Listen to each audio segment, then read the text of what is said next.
Okay, if councilors could take their seats, please.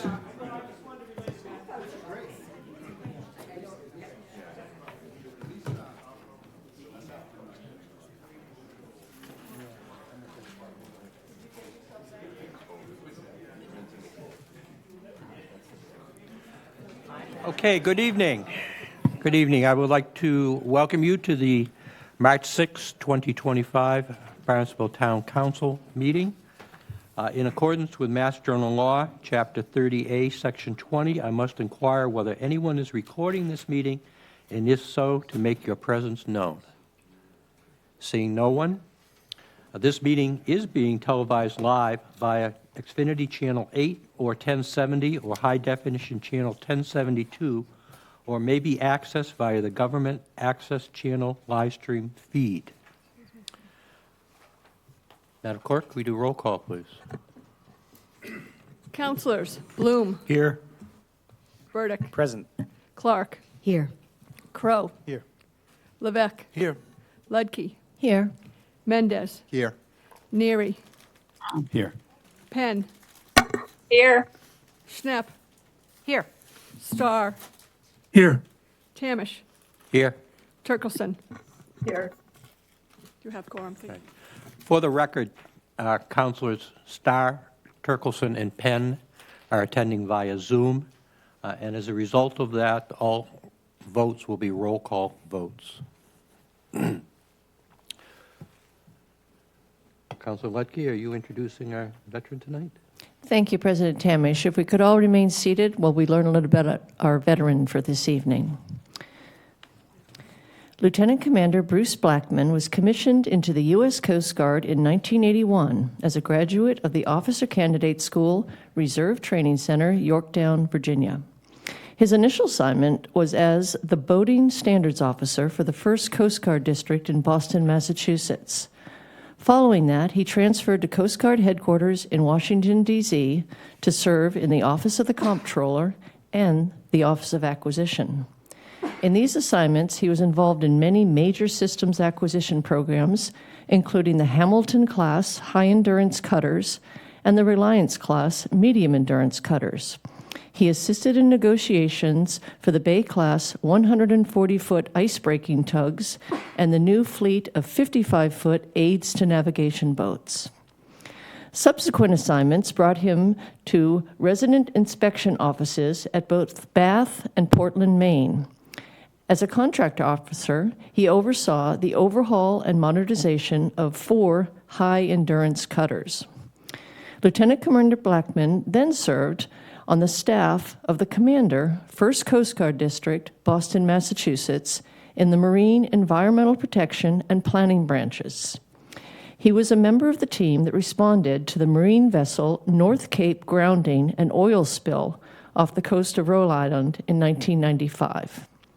He completed his service as an area housing officer for the Integrated Support Command, Boston, managing 12 regional housing officers with a total inventory of more than 2,500 units of housing. Lieutenant Commander Blackman holds a master's degree in economics from the University of New Haven. He and his wife, Donna, reside in Cotuit, Mass. Let's welcome Lieutenant Commander Blackman to lead us in the Pledge of Allegiance this evening.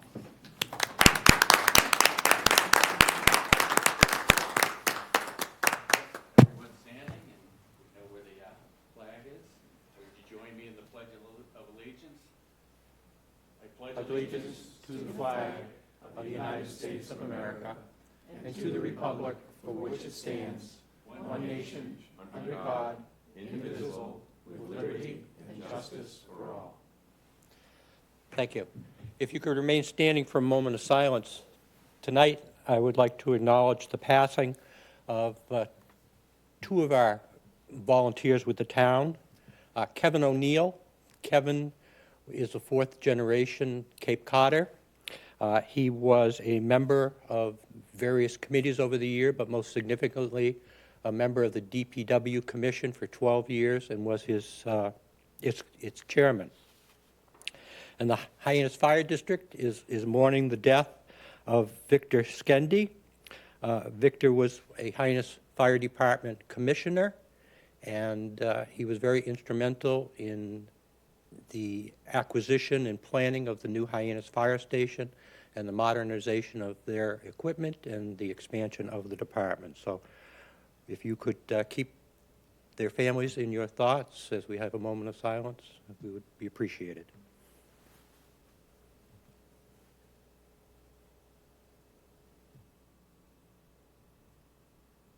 Thank you.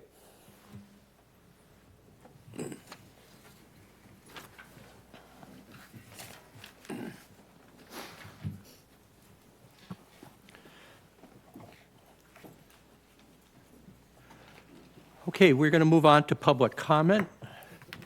For those that would like to come to the podium, please make sure you sign in with your name and village for public comment.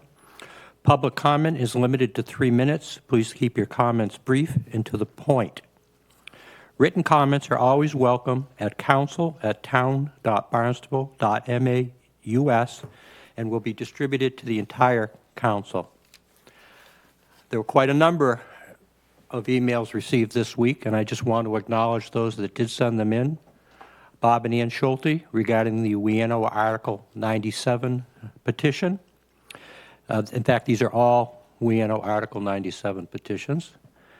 Mary and Edward Weinstoff, Ellen Nossel, Natalie Pittenger, Susan and John McLean, Kathleen Jansen, Susan Hamill, Lisa Gigliotti, Jerry Blakely, Beth Melchiono, Paul Concannon, Patricia Slater, Robert Slater, Gary and Ann Peters, Catherine Mitos, Mina and Anthony Giovanni, Stacy Gunther, and Donna Lamenos. I hope I did a halfway decent job with that one.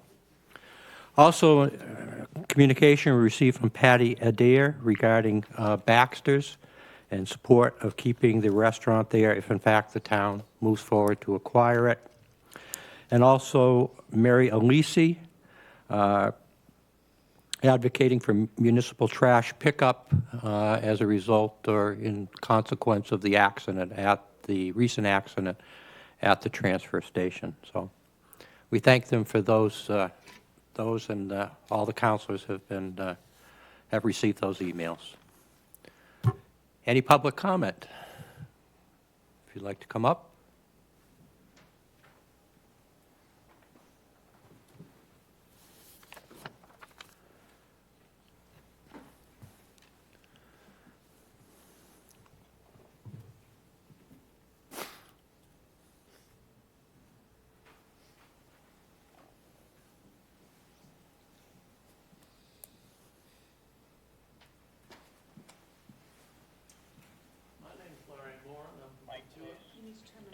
Is your mic on, Larry? My name's Larry Moran from Cotuit. I've spoken many times before. I can't imagine I'm the first one up here, and I don't expect I'll be the only one. I'm here tonight dealing primarily with the pending Town Council Rules, or TCR, ad hoc report. It's not going to be discussed tonight, I don't believe, but I have some comments to make about it. Prior to November 5 of last year, throughout the country, the public was asking, who's running this country anyway?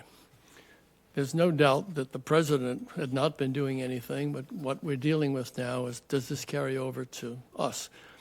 For most of us, at least, those who have been aware of things going on at the town, there's been times when the questions come up, who's really running the town or town council?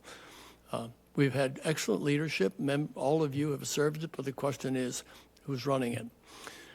Part of the answer came forward in the ad hoc proceedings. From June 4 to 9/24, and then again 10/29, there were very active public meetings, all of which were held in person in the Selectmen's Room. After that time, there were a few other hearings. There were 11 total, and I attended all of them except one. Now, during the earlier sessions, there were opportunities or instances when some members of town council, I don't need to name them, I don't even remember who they were, said that in their opinion, the town council rules were only subject for review and consideration by the town council. However, there's many aspects of those rules that apply to us as members of the public very distinctly. Some of those, of course, are quite obvious with the public comment situation, which I'm in right now. But many of the others are matters that the town council should be not just listening to themselves, listening to all of us in the precinct, in the public. And it's disappointing that we weren't even able to be part of that committee. At the July 30, the first meeting was the 4th of June. The third meeting was July 30. At that time, there were 3 public comments given at the at that session. Those comments included topics such as town council rules, term limits, multiple issues as to how the council had been conducting things. And I and myself submitted a set of documents listing my recommended changes and interpretations. And at the end of those minutes, it was recited that the committee members would be reviewing the information at positions at subsequent hearings. To my knowledge, if it was done, I never heard it. It was there, but more importantly, there was very little discussion, if any, in the minutes. Now, is that significant? No, this is not about me and what I've contributed. It's about whether or not this committee is going to be considering and factoring in the issues that the public is concerned 10 about. seconds, Mr. Moran. I'm sorry, what? 10 seconds, please. Okay. So the town council, this particular meeting, however, was pretty much run by the town attorney. And it's also, there was a rush to conclude it at the end of October. What I have prepared is an outline. I'm going to send that to Cynthia Lovell for Your time is up, circulation. please. I've got 15 seconds. I think you can give me that. I'm going to be submitting a list of the rules that I'm going to be submitting information about prior to the 20th. Thank you. Thank you. Thank you. Any further public comment? Mr. Schwab. How are you this evening?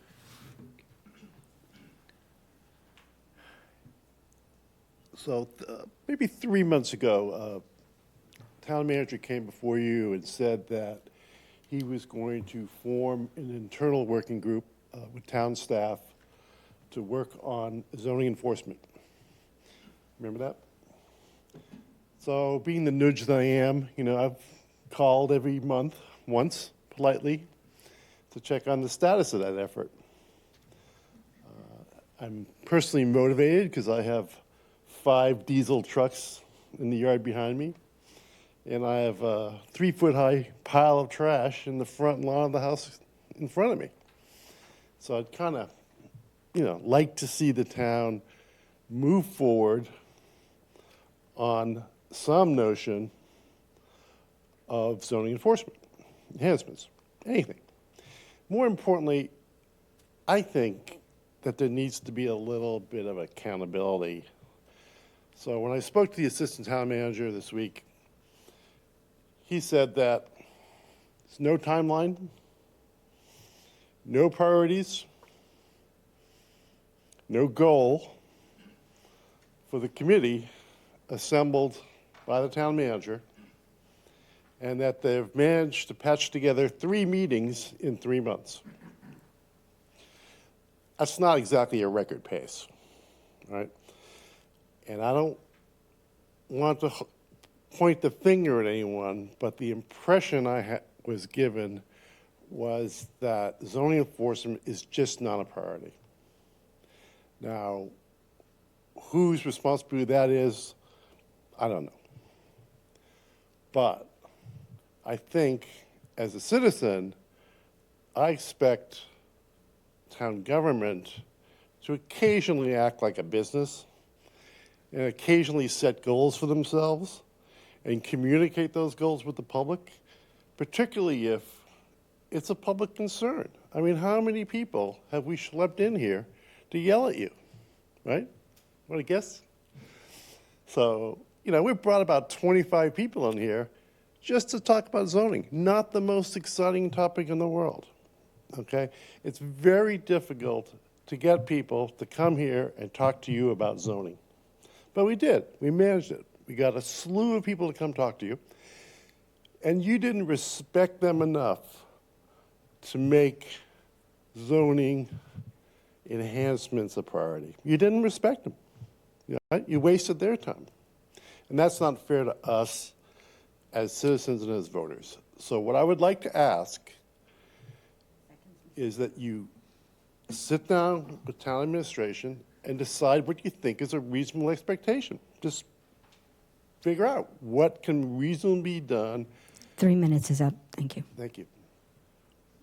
Okay, my fabulous closing line. Am I allowed? Actually, I don't have one. But you really need to run this town a little bit more like a business and come up with a reasonable set of expectations and communicate those expectations to the public. Thank you very much. Thank you. Any further public comment? Lynn, do we have any public comment online? We do not. No? Okay. Seeing none, I will close the public comment period. Do we have any counselor response to public comment? Counselor Mendez. Yeah. Thanks very, Larry and Eric, for speaking. As far as enforcement, it's a priority of mine. John Crow reached out to me this week after the meeting last week to talk about it. I've talked to Matt about it, and I mentioned it to President Tamish last week. Because not only is it an eyesore, it's a quality of life issue. You know, we're very concerned about groundwater, but we're not going to preserve our groundwater when our neighborhoods are being turned into commercial zones. And it's not only Hyannis-centric, it's everywhere. You go into any village, just about any neighborhood, and you're going to see multiple commercial trucks. I drove around my precinct last weekend just to see. And before I went around my block to the end of the road, there was 4 landscaping trucks in somebody's yard. 2 2.5 tons, and 2 pickup trucks. I don't have a problem with a pickup truck. But you can't have 4 diesel trucks sitting in your yard. Again, it's not only an eyesore, but it's a quality of life issue. You know, those kids in those neighborhoods deserve to be able to play, though being worried about getting hit by a truck. Nobody's sitting here complaining about somebody who brings a truck home once in a while. But it's when they use their yards for a business. And I'm not talking about a home office.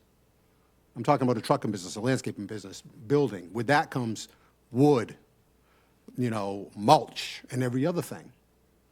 So I just want you to know that we're taking it serious. Everybody else in town has to start taking it serious. Thank you. Thank you. Any further discussion? Councilor Levesque? Just to follow up on Council Mendes, my conversation in regards to that, you know, it's. I think it's important too that we, and again, I'm not part of the working group, but you know, I know Assistant Town Manager Clyburn is in the room. You just have to try to find it. I know it's been discussed at the ad hoc zoning committee because I do watch the meetings. That try to find a solution to this, that, you know, maybe there's a town-owned piece of property or something like that that's not utilized, that we can help our residents and offer them a place where they can park these trucks overnight and give them an opportunity, because the problem is that we don't have enough zoning necessarily for commercial trucks.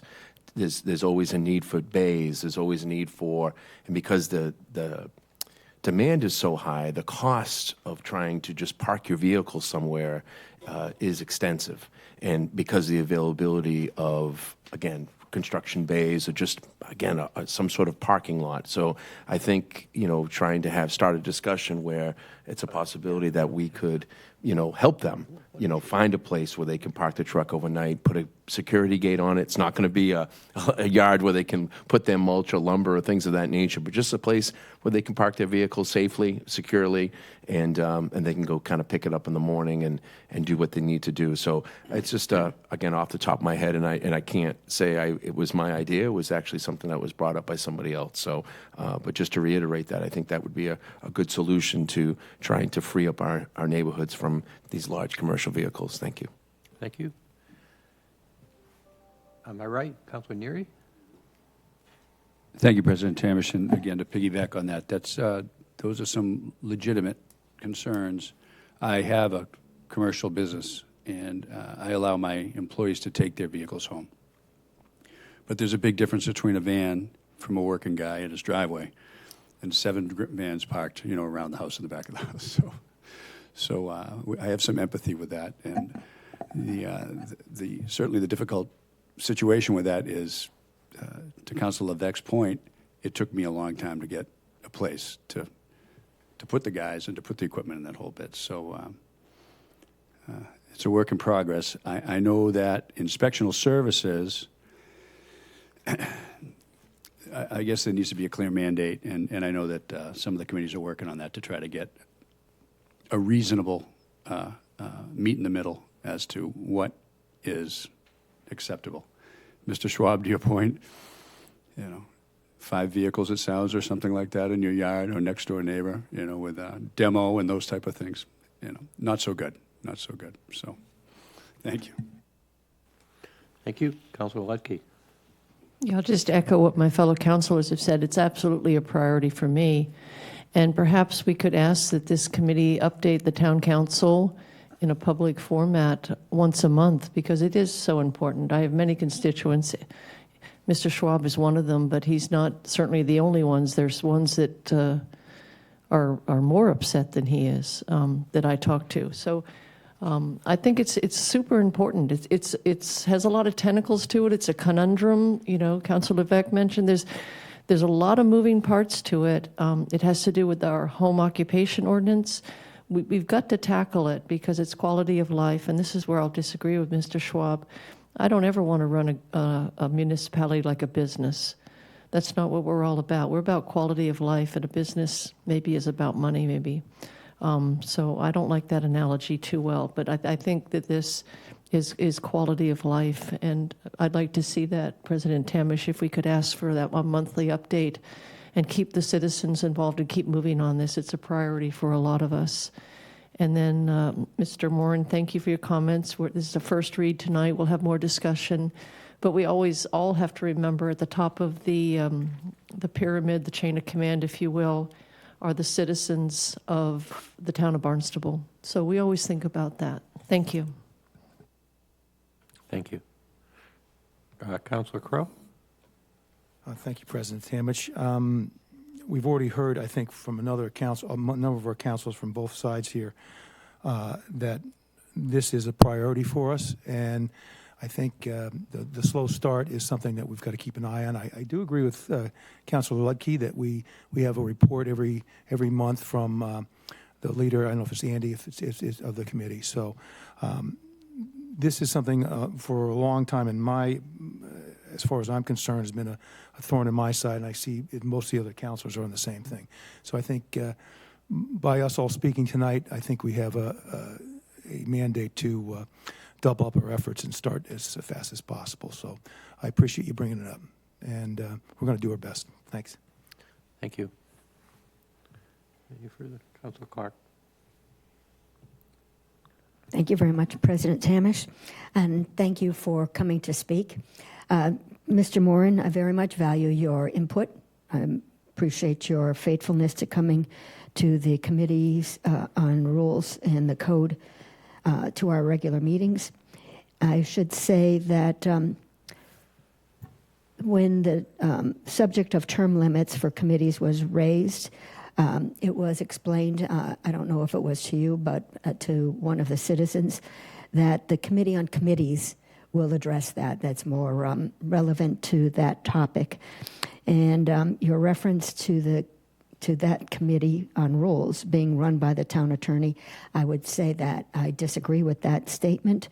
Our members took it very seriously. We showed up and weighed in on it, but we were guided by the town attorney. And one topic, for example, is we referenced to Assistant Town Attorney Allison Cogliano about censuring our fellow town councilors, and that was eventually voted not to go forward. So these were initiatives and questions that the committee members had. And I never felt like it was rushed.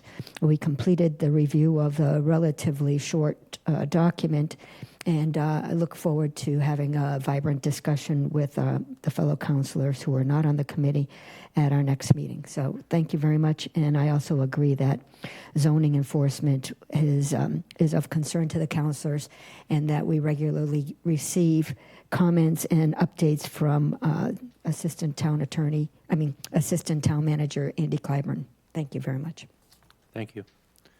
Any further comments? Okay, thank you. Town Manager Communications. As always, the Town Manager's report has been video recorded and is available on the town website. And it includes the following: a budget calendar update. We're moving along with the budget quite quickly, actually.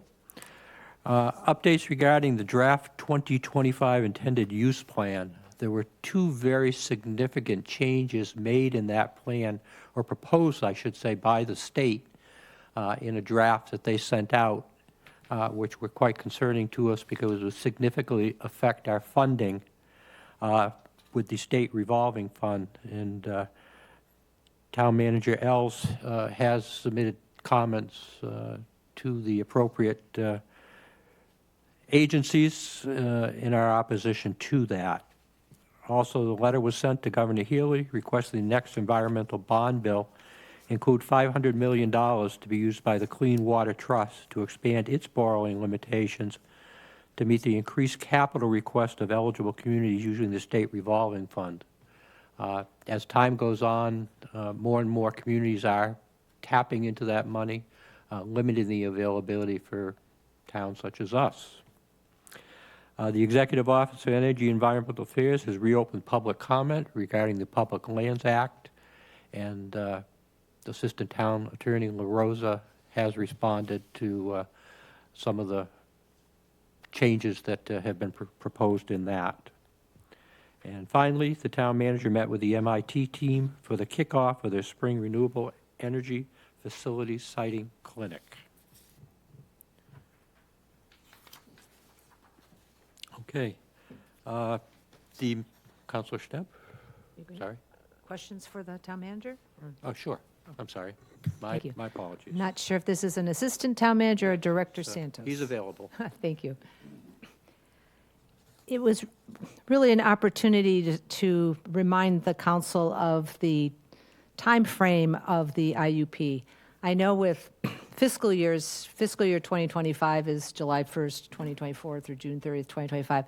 What period of time does the 2025 IUP cover? Good evening. Andy Clyburn, Assistant Town Manager, and for Mr. Ills this evening. In anticipation on questions related to IUP and SRF, spoke with Dan Santos and Mark Milne, and Mark Milne's probably the best suited to answer the question, if you'll allow. All right. Mr. Milne, welcome. Good evening, councilors. Thank you. Mark Milne, Director of Finance. So the IUP for the 2025 IUP covers the projects for which we anticipate bringing forward in the FY26 capital plan. So the IUP year is always 1 year behind what our appropriation year is. And is the month of August when we usually submit the projects to the state for that 2025 plan? I think it may have been a little bit after that. Maybe Dan has that date because the Department of Public Works actually submits the projects. It may not be as early as August. It could be a little bit later than that. But then they come out with the draft around this time every year at the beginning or the end of February, and then they'll finalize it in June, I believe. Okay. So could this potentially have any impact on our capital planning projects coming up next month? This would only impact if these, again, remember, this is just a draft, and there's been a lot of feedback provided from communities about the draft plan. If the draft plan were to go forward, or final plan were to come forward as they draft it currently, yes, it would have a financial impact on the amount that we could finance through the state revolving loan fund. And it could also impact the subsidies that we receive from the Cape and Islands Water Protection Fund if the carryover amount that we have doesn't get added to the 2026 IUP. The two projects that we plan on bringing forward for the fiscal year 26 capital plan are listed in that draft plan. They are, but they're not promising any carryover in excess of $50 million in the subsequent year's plan. That would have a minimal impact on us currently as we stand, because the two projects that we submitted are just a little bit over $50 million. So we're going to get the Cape and Islands Water Protection Fund subsidy if they remain on that plan, but it's the outer years that are uncertain. And I don't want to speculate on the outer years until we see a final plan.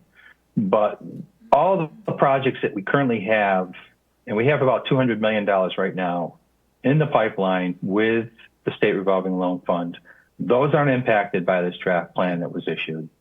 And if this, finally, if this draft plan becomes final, we will still be able to continue forward with the FY26 projects that we have. We have the resources on hand to provide for all the existing projects that have already been appropriated, in addition to the ones that we plan on bringing forward for 26, regardless of what happens with the final IUP.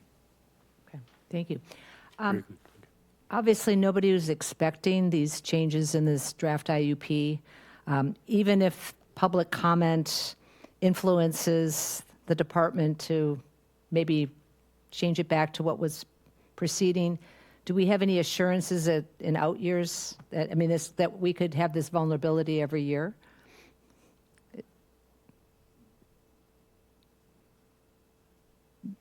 There's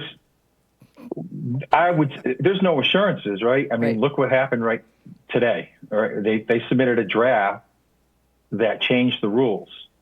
And this is after all Cape communities have been diligently planning coming forward, but we're certainly committed to working with the Department of Environmental Protection. That's, as Town Manager Ellis's letter stated, we would ask them to delay the implementation of these changes and allow us to work with them on a long-term solution to provide perhaps more capital funding for the State Revolving Loan Fund so they can expand their efforts in helping the Cape area implement a very comprehensive water quality improvement program. And just one last question that really hasn't anything to do with this draft IUP. Are the projects that we are planning to submit in 2025, but would be in our 2026 plan, at what interest rate are we expecting to? We have not approved a flow neutral policy. Do we have time to have an impact on those interest rates for those two projects? Yes. Okay. Yes, we do. Thank you for that question, because, and we have this in writing from some folks at the Mass Clean Water Trust. If we have not yet finalized long-term financing on any project with the State Revolving Loan Fund, and if we adopt a flow neutral policy before we go into final financing, they will retroactively apply the 0% rate to that loan. So that includes 3 big projects that we have currently on their previous year's IUP list, for which we have not yet gone into long-term financing. So we could see the flow neutral policy have a positive impact on those 3 projects, plus the 2 that are coming forward to the town council in fiscal year 26. Well, maybe that's a bit of good news. Thank you.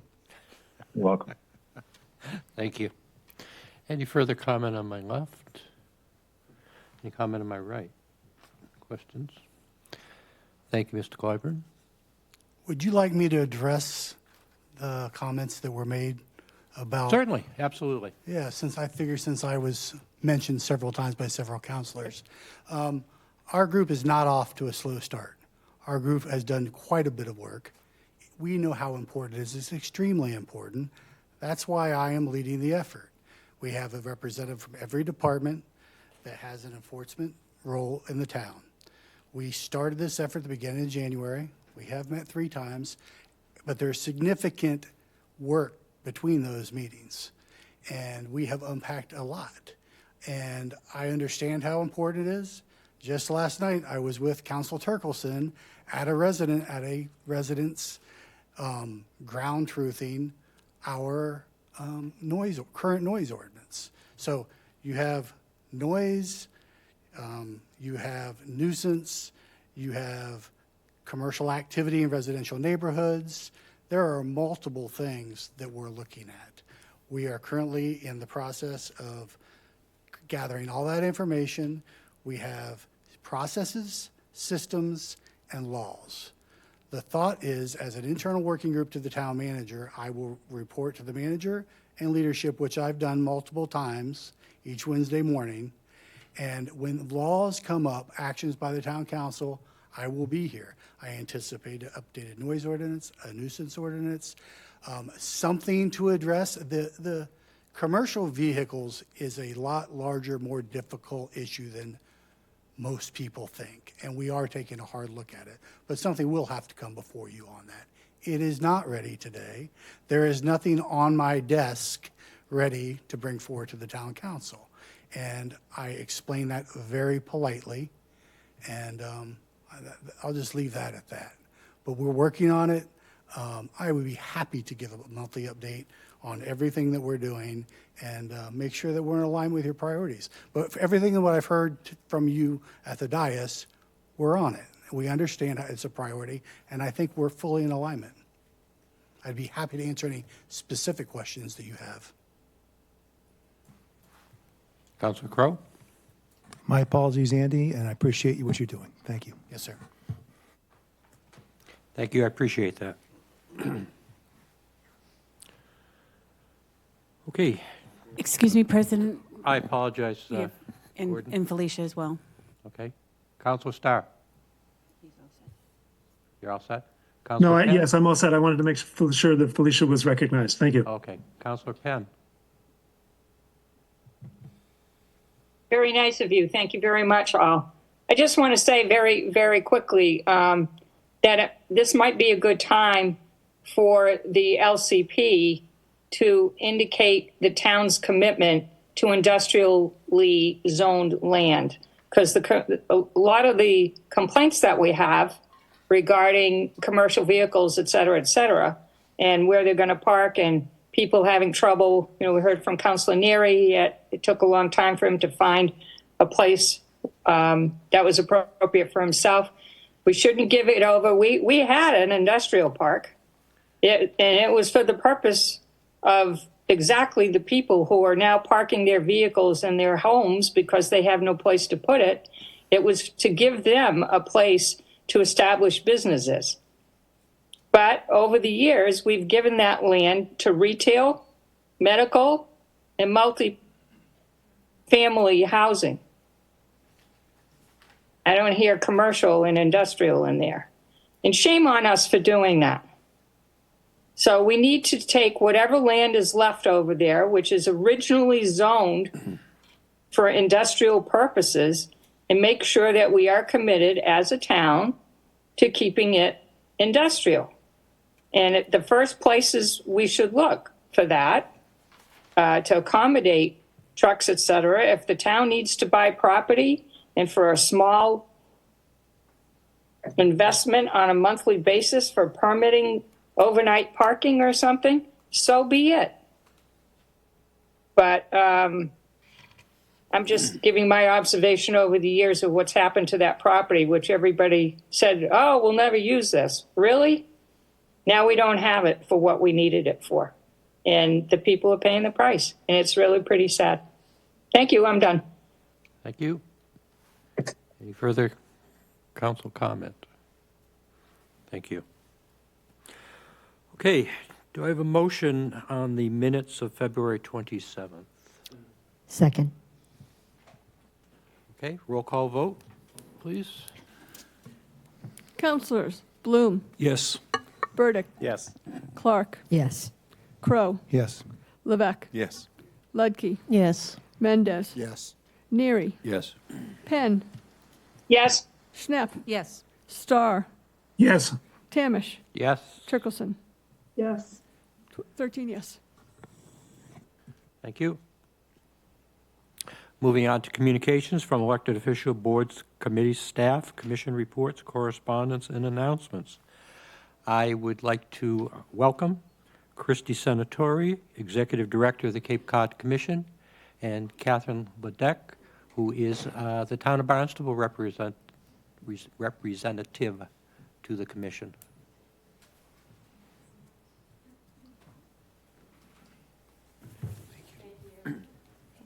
Is this on now? All right, Green great. light.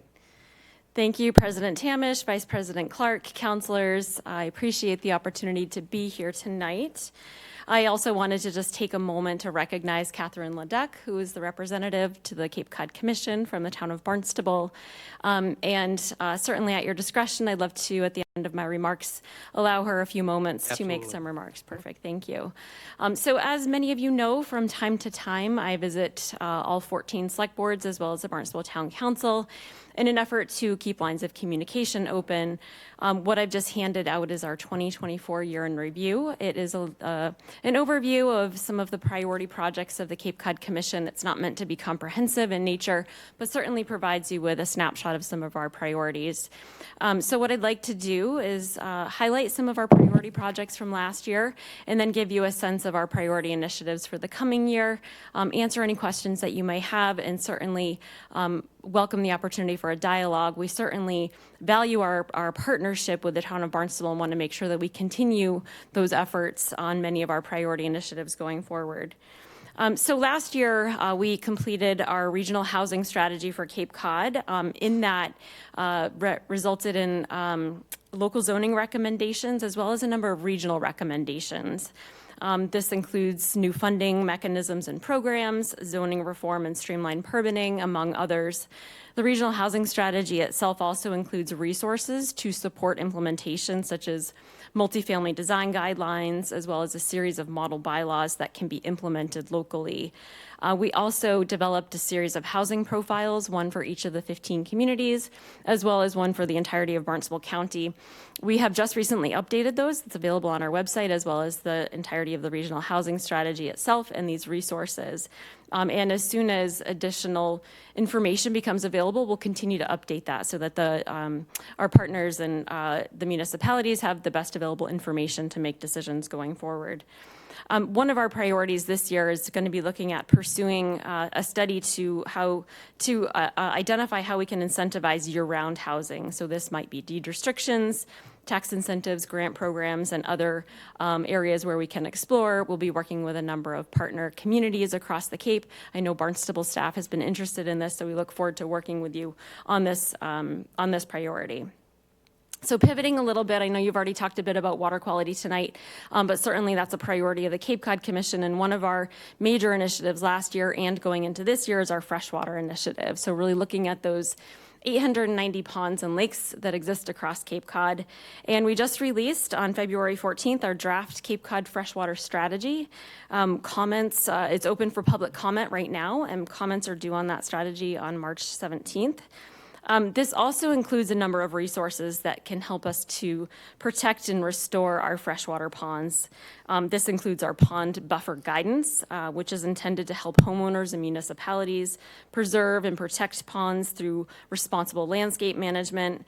It also includes a water quality data portal.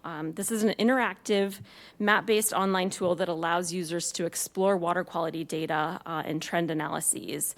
We completed an online water quality data portal for the coastal water quality, so this is really an expansion of that data portal. And it now includes data and information collected by local pond groups, towns, as well as our regional partners, including data from the Regional Pond Monitoring program, which was initiated as part of our freshwater plan. This monitoring program will begin its third year of monitoring representative ponds across the region this spring. And I know some of the ponds that are monitored in Barnstable currently are Garrett's Pond, Hathaway Pond, Long Pond, Lake Elizabeth, Lovell's Pond, Micah Pond, Parker Pond, and Flax Pond. So certainly information about all of those in some level of detail is available. We've also developed a pond strategies database, which really looks at pond-specific strategies. It includes a range of technologies, as well as potential regulatory or voluntary options and management approaches. We've tried to make sure that this information is available and publicly accessible. And so we've compiled this information into a series of fact sheets. So there's 2-page fact sheets on each of the strategies. There's a spreadsheet that lists all of these, as well as a strategies viewer. And again, this is all available on the Commission's freshwater website. So I'm also pleased to identify that the Cape and Islands Water Protection Fund Management Board recently voted to provide funds for freshwater monitoring in addition to funds for coastal water monitoring that they've been providing in the past. So this was really instrumental in helping us to secure funding for our freshwater ponds monitoring program going forward. So pivoting on water quality, talking about wastewater a little bit. I know you've already had a little bit of that discussion tonight, but the Cape Cod Commission provides administrative and technical support to the Cape Cod and Islands Water Protection Fund Management Board.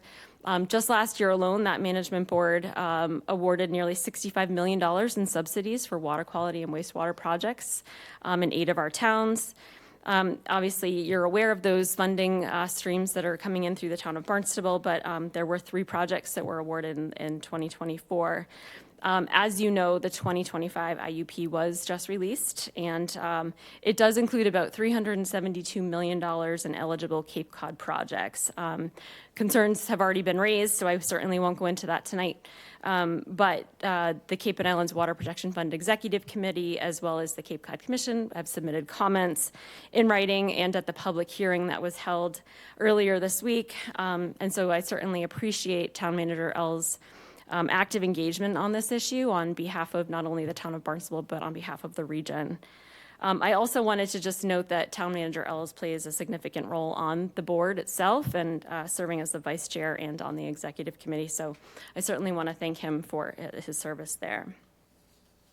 So shifting a little bit from water quality to transportation, as you know, we have a transportation program at the Cape Cod Commission. I want to highlight 3 initiatives that we are underway with and that are a continuation from last year as well. The first being our Vision Zero Action Plan. So we're developing a Vision Zero Action Plan, which is an initiative that's designed to improve road safety and address traffic fatalities. This is a nationwide plan. We're very pleased to be bringing this to the region. Completing the action plan will make all 15 towns eligible for Safe Streets and Roads for All implementation grants to then leverage some federal funding to implement these strategies. The Cape Cod Metropolitan Planning Organization, as well as the Barnstable County Board of Regional Commissioners, have adopted a Vision Zero goal for 0 fatalities and serious injuries by the year 2050, with an interim goal of 50% reduction in fatalities and serious injuries by 2035. There is a Vision Zero advisory committee that's overseeing the development of the plan.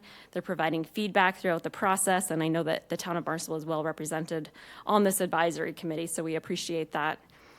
We've also received some great input from Barnstable elected officials and the general public at the Vision Zero workshop that we held in Barnstable. Had a great conversation as well with the Barnstable Planning Board that was coordinated by your staff, so we appreciate that ongoing partnership. The second transportation initiative I wanted to highlight is our Safe Streets for All grant.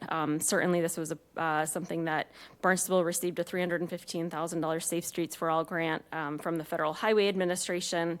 We were pleased to see this come to the region. This was approved as a TIP amendment by the Metropolitan Planning Organization earlier this year. And we know that those funds will be used to conduct road safety audits at 14 high crash locations, really supporting that Vision Zero plan. So we're excited to see this moving forward, and we look forward to working with the town of Barnstable.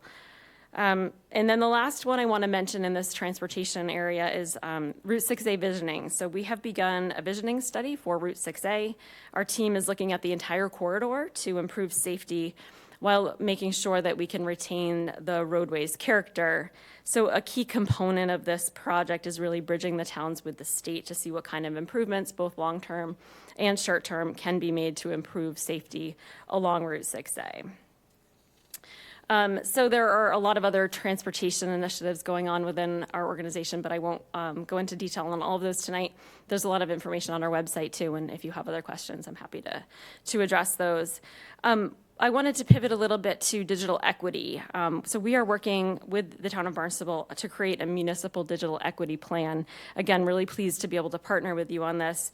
So just kind of for information, the municipal digital equity plan assesses the digital divide and then identifies opportunity to advance digital equity. So the plan will consider the affordability of internet service, access to technology that's necessary for participation in civic, social, and economic life, and the skills that are required for meaningful digital engagement. The goal of the plan is to prepare the town for funding opportunities to help guide decision-making, investment, and implementation. And I know that we anticipate a draft plan will be available within the next few weeks, and that will be available for review, certainly, and for public comment. So a lot of the work that we've also been doing is really in the coastal resiliency and climate arena, and we last year completed the development of model bylaws and regulations to promote resiliency in the floodplain, not only today but into the future. We look forward to continuing to collaborate with many of the towns on the implementation of those model bylaws. And as you all know, we did complete our low-lying roads project. All 15 towns across the Cape participated in that program, and each town now has 2 or 3 conceptual plans for 2 vulnerable road segments within their community. So certainly interested towns, we're looking forward to assisting those towns that might be looking for those implementation funds to help not only for those to pursue those designs, but also for designs of additional roadways. Just a couple more updates. We last year completed our new comprehensive economic development strategy. We completed this in June. It was approved by both the Barnstable County Economic Development Council and the Cape Cod Commission, as well as the Federal Economic Development Administration. So this year, we'll really be focused on advancing some of the economic development priority actions that are included in that plan. This includes efforts to incentivize year-round housing, simplifying appropriate housing development and redevelopment, and then, of course, advocating for the replacement of the canal bridges, a major transportation project that's regional in nature that I didn't touch on tonight. We could probably take several hours talking about that, as well as a number of other economic development priorities. And then lastly, we have just launched an update to our regional policy plan last fall.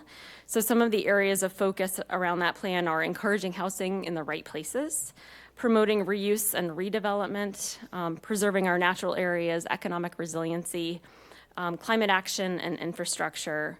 We just completed a resident survey to inform that update, certainly looking to gauge attitudes among our residents of the region, preferences and concerns, and that will help us to inform updates to the regional policy plan itself. We're engaging stakeholders currently in focus groups on transportation, open space, climate, economy, as well as focus groups with municipal staff on housing and other issues. And I do anticipate we'll be putting a draft out for public comment by early summer. So we look forward to working with the municipalities and certainly the town of Barnstable going forward. Many of you were in attendance at our One Cape Summit last year, so we appreciate your engagement there. We'll probably be back in touch soon with some updates as we begin planning for this year's event. And there have been several regulatory projects in the town of Barnstable and regulatory projects regionally, and this takes up a lot of time from our commission members. And so I again just wanted to thank our representative from the town of Barnstable on the Cape Cod Commission, Kathy Ledeck, and I just wanted to make sure that she had a moment to make a few remarks, and then I'm happy to take questions.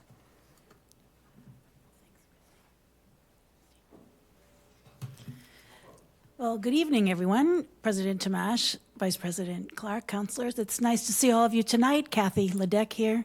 And thank you, Executive Director Senatori, for your comments tonight. I just wanted to give you a brief update on what I've been up to. in my work on the Cape Cod Commission. So as you know, I was appointed at the end of June. It's been about 8 months, and to say that it has been busy is a little bit of an understatement. I have a few data points I want to share with you. I won't take up too much of your time because I know you have a busy agenda tonight. This will give you a sense of what's been going on for me at the Cape Cod Commission. So volunteer work, as you know, 28 meetings over the last 8 months. None missed, just thought I'd mention that, including subcommittees, full board meetings of the Cape Cod Commission, one training workshop, and the One Cape Summit, which was a fabulous event, I must say. During the reporting period, I actively reviewed and worked to improve 14 developments of regional impact and 6 exemption requests. So each of those projects has project documents that range anywhere from 500 to 1,000 pages of material that have to be reviewed. It's pretty extensive. It's really a little busier than I expected it to be, but it's also been really interesting and very challenging. And thankfully, I have a wealth of many years of experience reviewing land use cases, so that was not the hard part for me. The hard part was really the scheduling and figuring out the order of things and how all of that worked out. I must say that the staff at the Cape Cod Commission are technically very highly skilled. Ms. Senatori is a good example of that. The subject matter experts over at the Cape Cod Commission are really exceptional and very easy to work with and very helpful when it comes to doing the regulatory review of these project documents as they come across. During the reviews, I identified 3 technical areas where the bulletins and regulations could be improved. So I'm really hopeful that in the review of the regional policy plan that will occur and hopefully be completed this year, of course, who knows, we'll see how long that takes, that we'll be able to close some of those regulatory gaps. The projects really cover all of Cape Cod. I made a list of this just the other day. We're talking about Chatham, Dennis, Falmouth, Truro, Provincetown, Falmouth again, Sandwich, Mashpee, Brewster, Yarmouth, Barnstable, Eastham. It really covers all of the Cape, and each town has its own flavor. And I can see that come forward when you're reviewing these documents. You can see the flavor of the town come forward in what it is that's being proposed. I find that to be really interesting. Of course, the project review is challenging, no question about that, but I'm enjoying it immensely and look forward to continuing to represent the town on the Cape Cod Commission. Thank you very much. Thank you very much.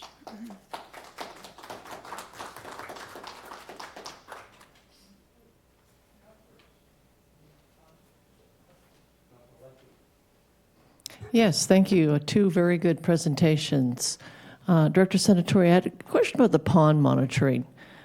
That's come up recently because we're doing this review of the Committee of Committees, and we had some sort of a water committee that hasn't met for quite a while. And the subject of monitoring, I know the Association for the Preservation of Cape Cod does monitoring. You're saying you do monitoring. I know the town, we do monitoring. I'm assuming the other municipalities do. How does all this monitoring mesh? If you could explain that, because it's so critical, but it seems like a lot of people doing it. Yes, I'm happy to respond to that question, Councillor Leckie. And it's a great question because it is a lot of data and a lot of information that's being collected. We have a regional pond monitoring program that the Association to Preserve Cape Cod has been a partner on. And we're also collecting data from the local pond organizations as well as historic data and trying to make that data compatible and user-friendly in this water quality data portal. So really trying to take a lot of data sets that have been collected over the years and are in various formats and really try to make that into a user-friendly opportunity for residents and those that may be interested in taking a look in more detail at that water quality data. This is definitely an ongoing project, and we look forward to continuing to work with the organizations that are collecting data. But I think at this stage we have a pretty good handle on those groups that are collecting the data and trying to make sure that it is in a consistent format that we can then consume that information and make sure that it's publicly available. So you're the collating mechanism. Now, is that accurate? I mean, everyone's rolling up to you their data?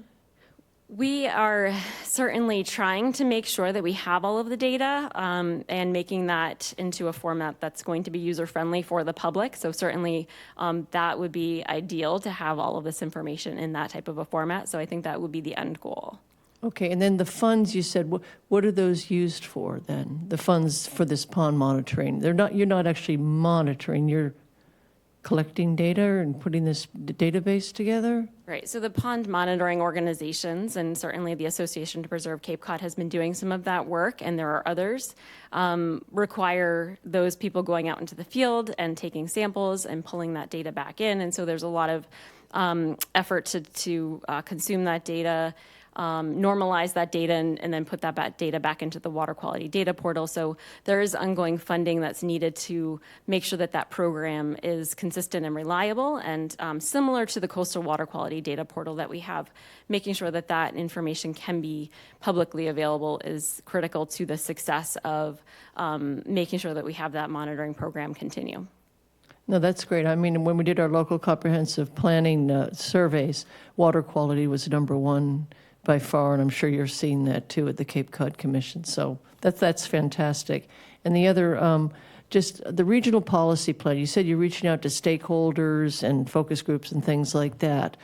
So the general public, their first opportunity will be when you have what kind of a draft? What level would this draft be? Because I was interested in Kathy Ledec's remarks where she said she felt she had 3 areas where we could use it. I know she's not one of the stakeholders. So what would be the opportunity for a municipality? Are we already engaged? I don't know, is Jim Kupfer a stakeholder? If you could explain just a touch about that. Sure, definitely. Certainly, I'm happy to respond to that. We have a regional policy plan subcommittee that's following the process, made up of Cape Cod Commission members. We did have 3 public hearings that were held sub-regionally for some initial feedback on areas of focus for the regional policy plan update that was last fall. And we are now working on technical changes to some of the regional policy plan goals and objectives in other areas, the technical guidance documents as well, really trying to identify those areas that are critical to change in this next iteration of the regional policy plan. And in the next month or so, we will be going out more broadly for feedback on some of those changes. And then certainly as a draft is available, we would be going out even more broadly. So we're going to be welcoming feedback on drafts, and it will be an iterative process.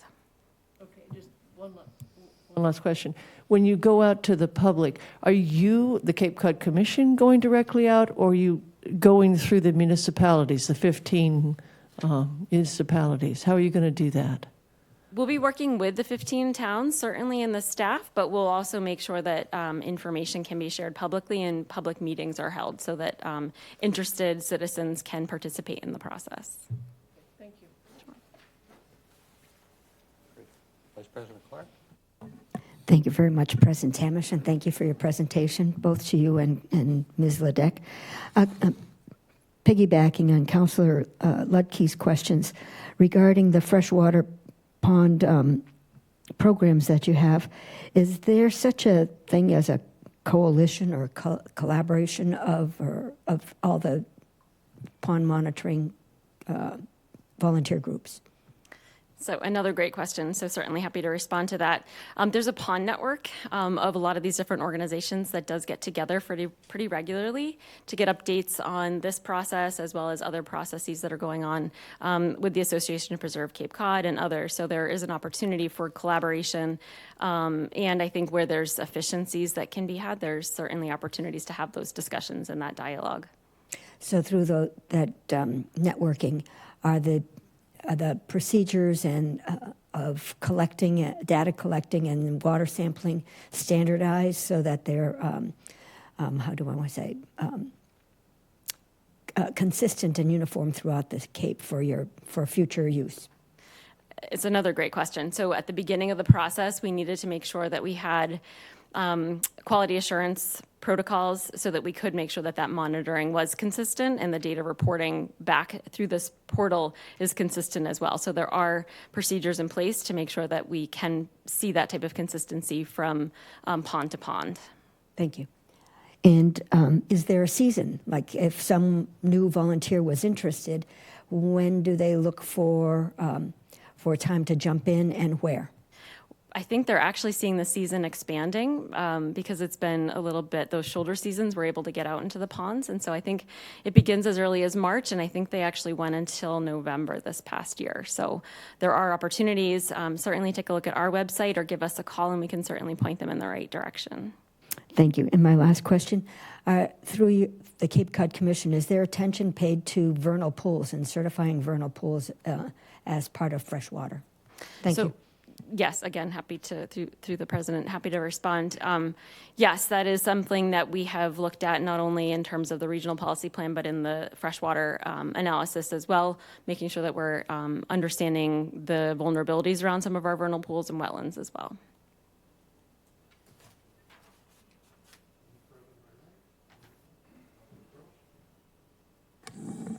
Thanks, your Chairman Tamish.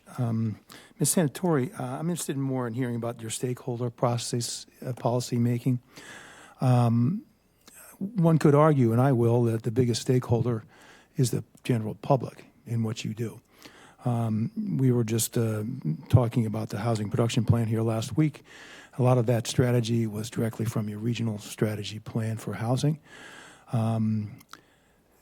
I went through the list of the stakeholders, and many of them were paid employees from certain advocacy groups, and I didn't see much from the public at all. In fact, from what I understand, there were just 2 comments to that plan before it was released. I think this is something that you ought to concentrate on. I think it would help you with what you're doing and how it is perceived by the public. Because in that particular instance, it was a very big hurdle to get over with having this from a top-down regional strategy into our town where we make our own land use decisions. And to have absolutely no public comment or virtually none didn't help your cause, I think, in that strategy. So I'd like to see maybe that you would take the public as a stakeholder in a number of different ways and with a certain amount of the public being in all these meetings and having input before you put your plans out for further discussion. I think that would help.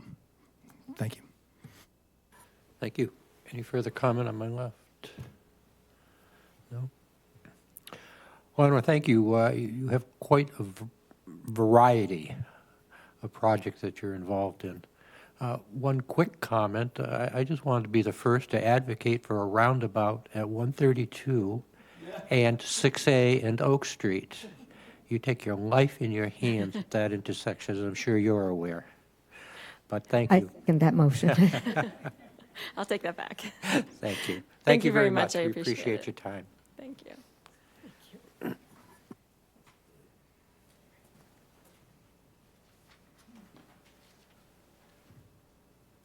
Okay, moving on to the orders of the day. Is it time for me to announce the comments? Oh, if you want to do that, sure. Vice President Clark. Thank you very much, President Tamish.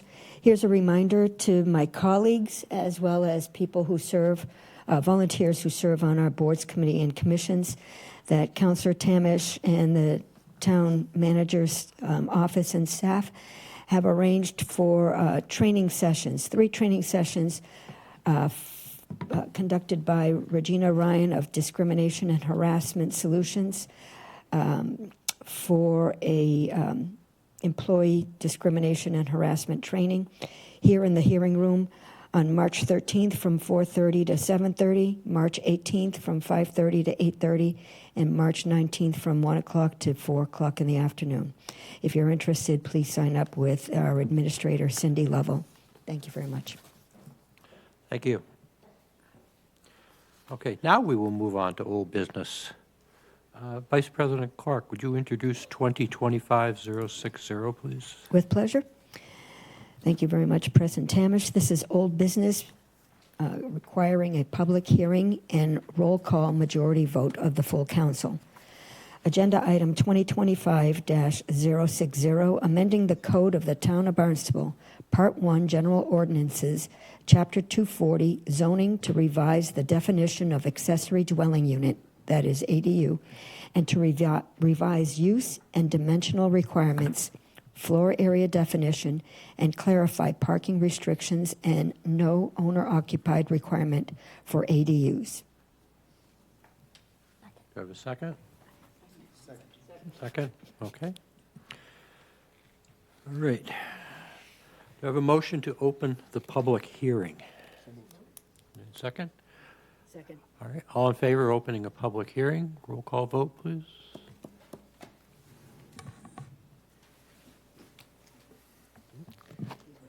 Counselors. Burdick. Yes. Clark. Yes. Crow. Yes. Lebec. Yes. Ludke. Yes. Mendez. Yes. Neary. Yes. Penn. Yes. Schnapp. Yes. Starr. Yes.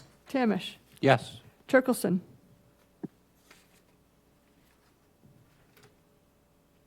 Bloom. Yes. I have 12. I didn't. Thank you. Okay, so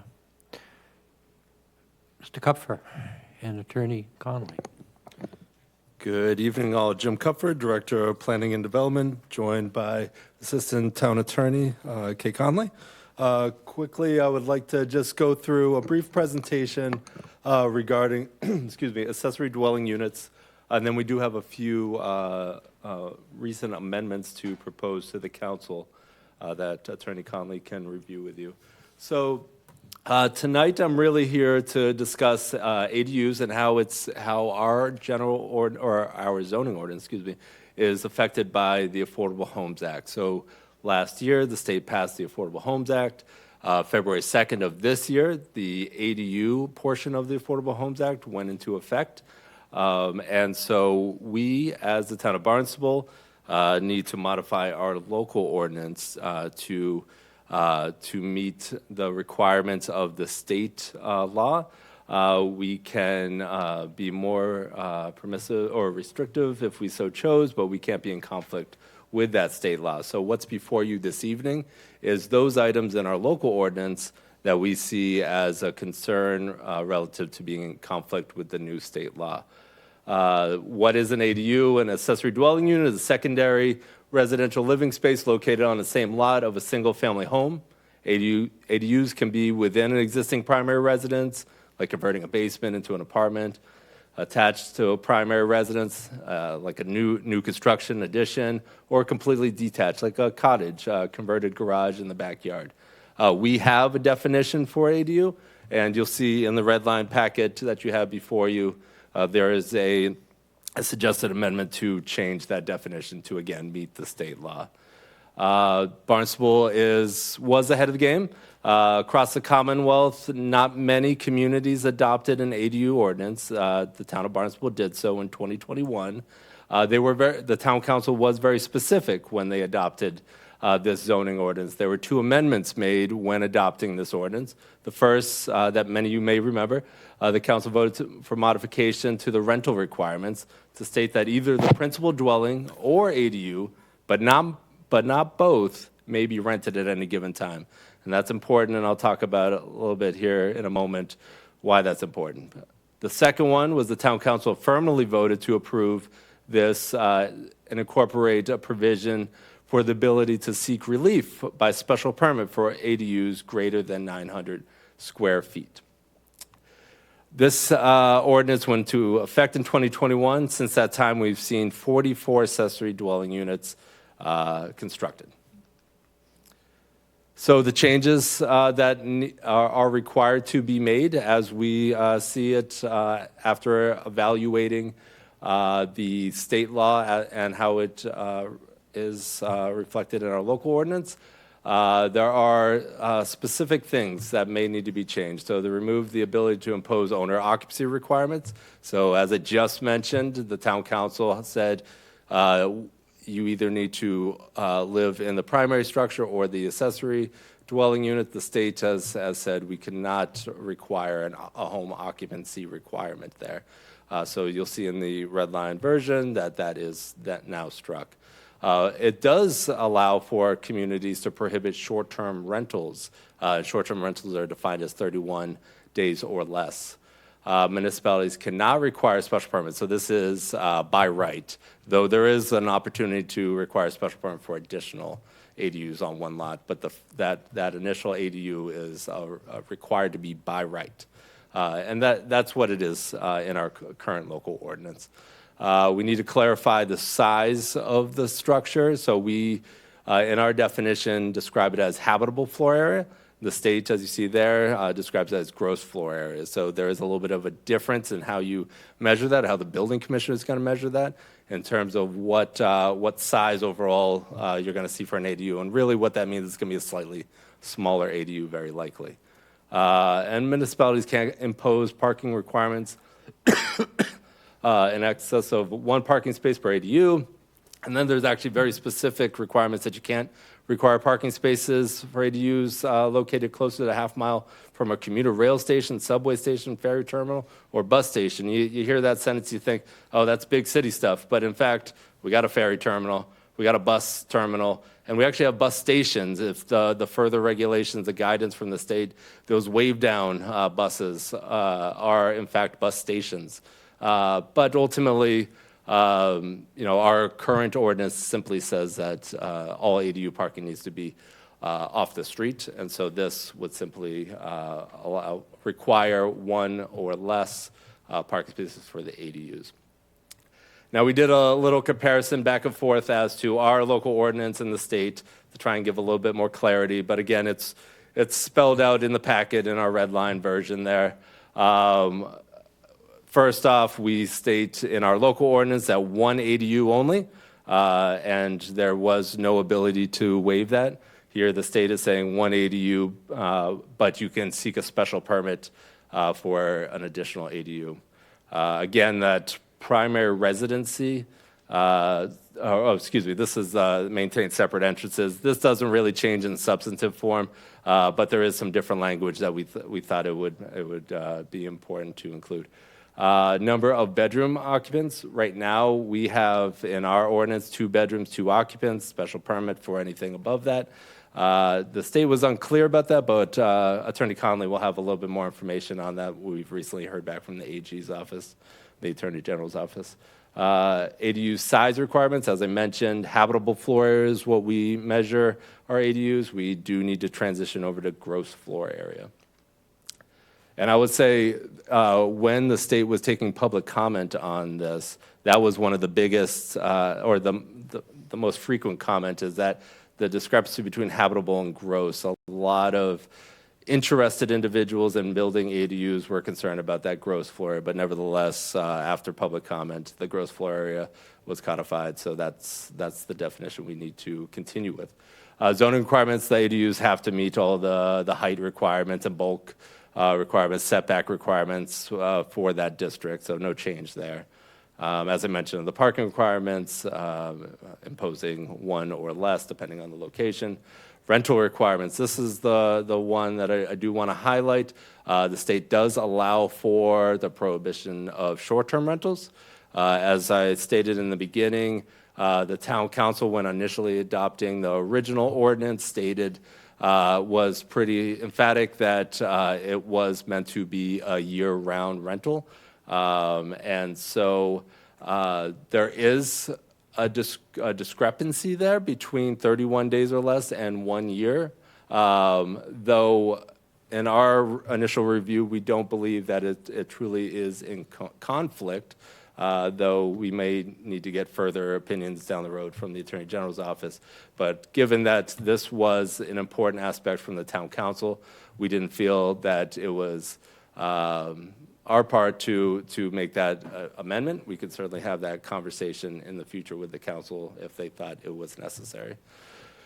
Same thing with owner occupation. So, owner occupied units. So as I mentioned again, right now we state that an owner has to be on site. So either occupied by the principal structure or the ADU. The state says, no, both of those shall be eligible for renting, and the owner does not need to be on site. So those are the items that are in effect, again, as of February 2nd. So last month, these have gone into effect, and the time is important to update our ordinance. Again, if we don't update our ordinance, my understanding is the state law does prevail, so we do want to make sure that our ordinance is airtight. There are some helpful links for you. The state does have a nice fact sheet online and further guidance online as well. I do believe Karen Ober is on that may want to offer an initial amendment, and then I believe Attorney Conley has a brief introduction to a few more amendments as well. Thank you.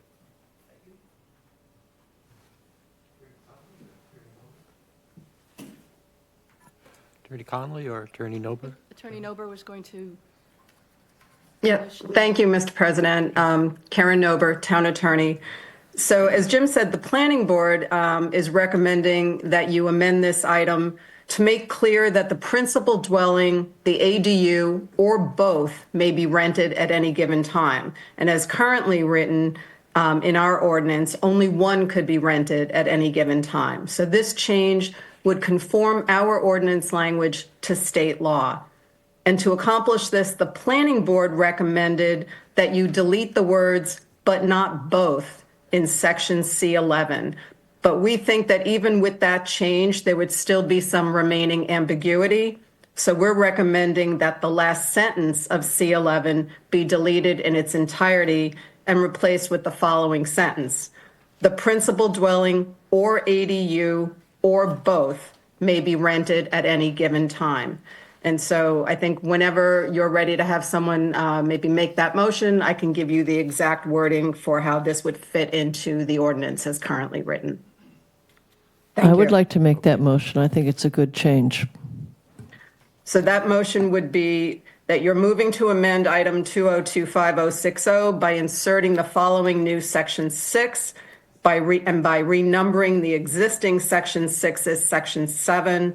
And then section 6 would say, by further amending said section 240-47.2 by deleting the last sentence of section C11 and inserting the following new sentence in its place. The principal dwelling or ADU or both may be rented at any given time. Point of order. Okay. I didn't know if, because we're in a public hearing, if we should conduct that piece before amending. I'm just looking to Karen. And also Felicia has her hand up. Well, let's resolve this question first. Attorney Nober, should that be I during was the just going to council do part of discussion, but you're not there yet, so That's what I I'll was going to wait. say. Should Thank that you. be part of council discussion as opposed to in the public hearing? I think you may want to do the public hearing first, actually. So you may want to hold off on that motion if Councilor Letke is okay with that. Okay. That's fine. Okay. Okay.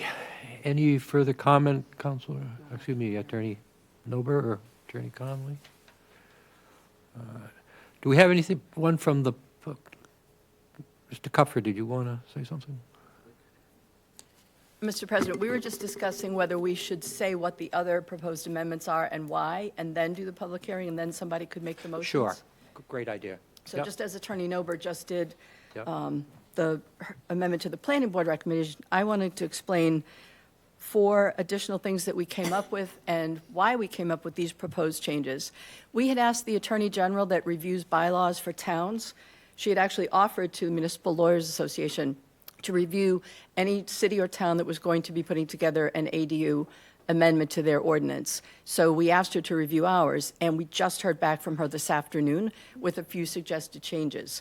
So I agreed with some of them, and we discussed them in legal, and I discussed them with Director Kupfer. And I'd like to just explain what the 4 changes would be, and then you can go back to the public hearing. And if I didn't say my name, I'm sorry, I'm Assistant Town Attorney Kate Connolly. The first would be under Section 240-47-2B1. B1 is procedural requirements. where it says, "An ADU that conforms to the requirements contained herein shall be permitted as an accessory use to a lawful single-family dwelling use."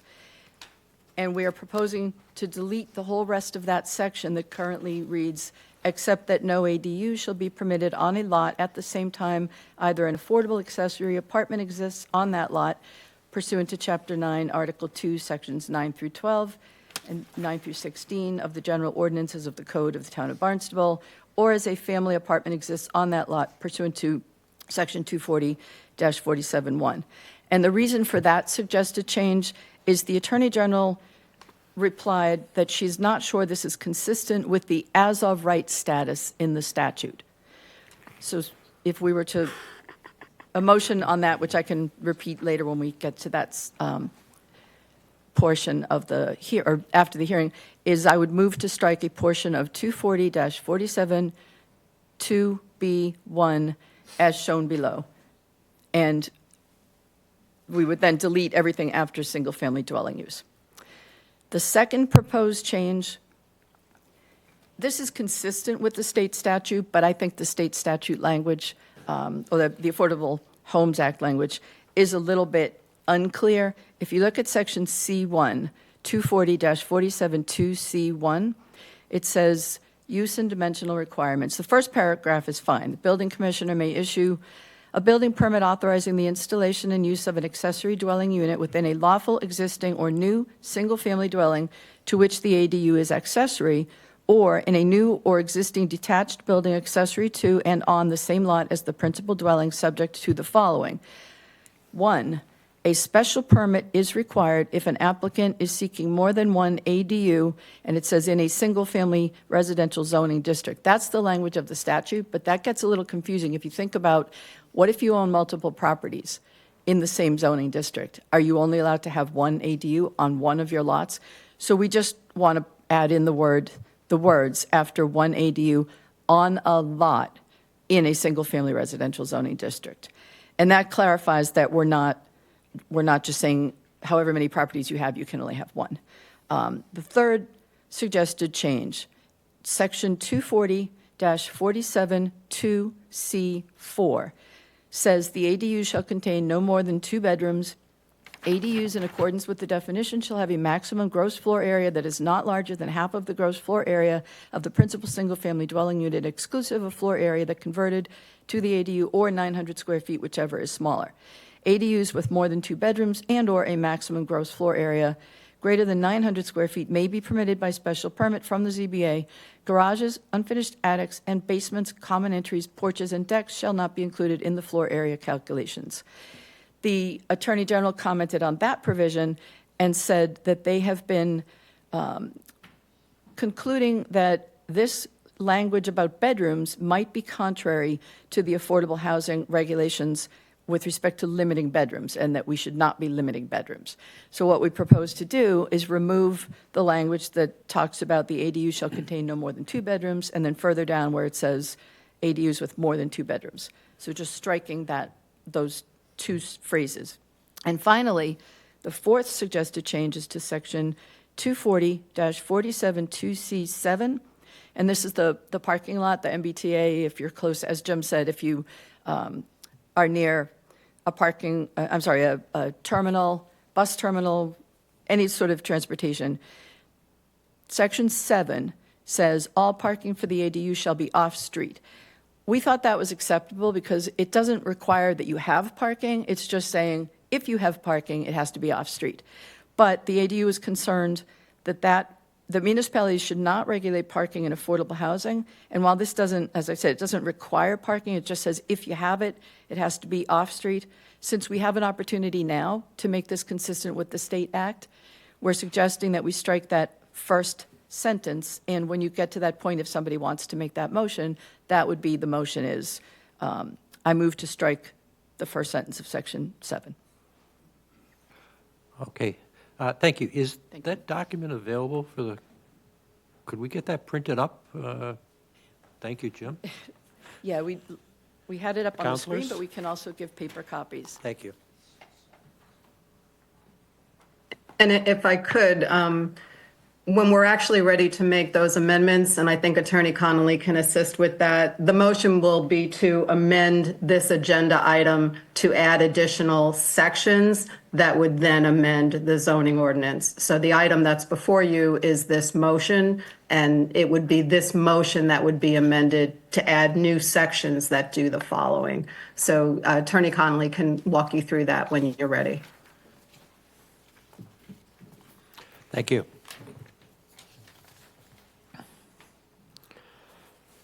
Okay, so we are in the public hearing. Is there anyone from the public, or is there any comment from the public? Seeing none, I would accept a motion to close. I move to close public comment. Okay, all in favor, close, excuse me. Oh, I'm sorry, we do. Felicia, did you, is there any comment on Zoom, Lynn? No comment on Zoom, thank you.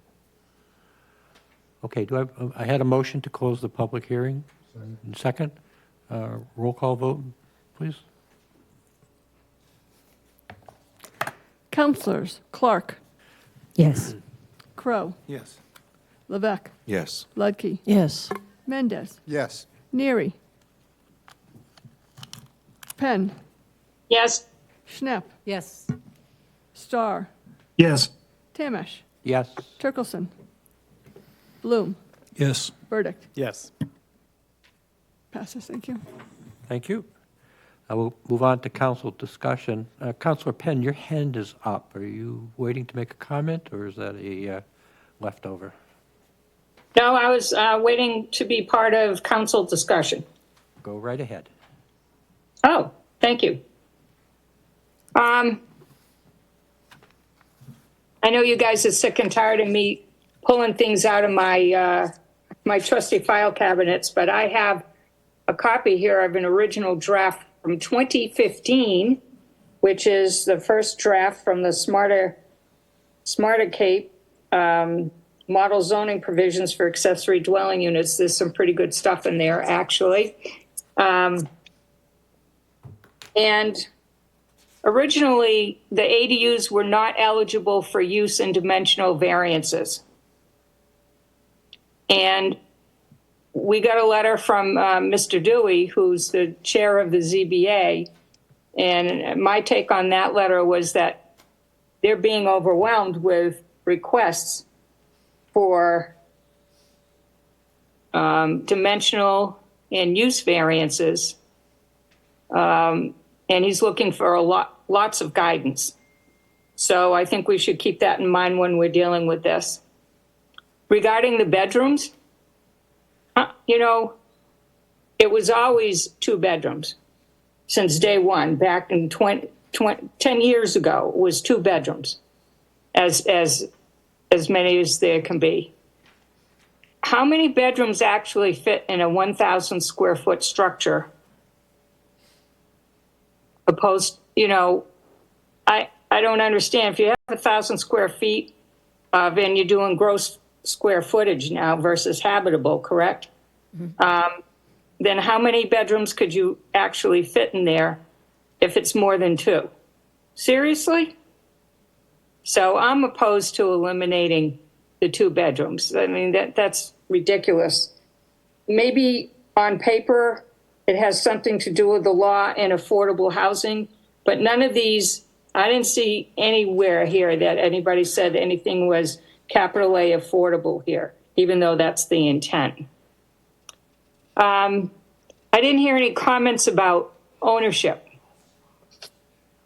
So in the original draft copy, an ADU cannot be sold. The principal dwelling and the ADU has to remain in common ownership. Is there anything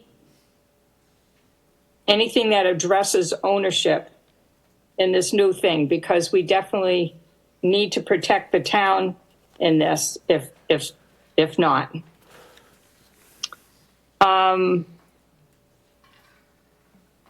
ADUs shall not be used for commercial uses. So no short-term rentals. The state does address that with the 31 days or less rental. But no boarding, no lodging, no anything else. This is huge for our neighborhoods. Excuse me. This is really big for keeping the integrity of the residential neighborhoods there, is to make sure that there's absolutely no commercial uses of either the primary or the ADU on a property.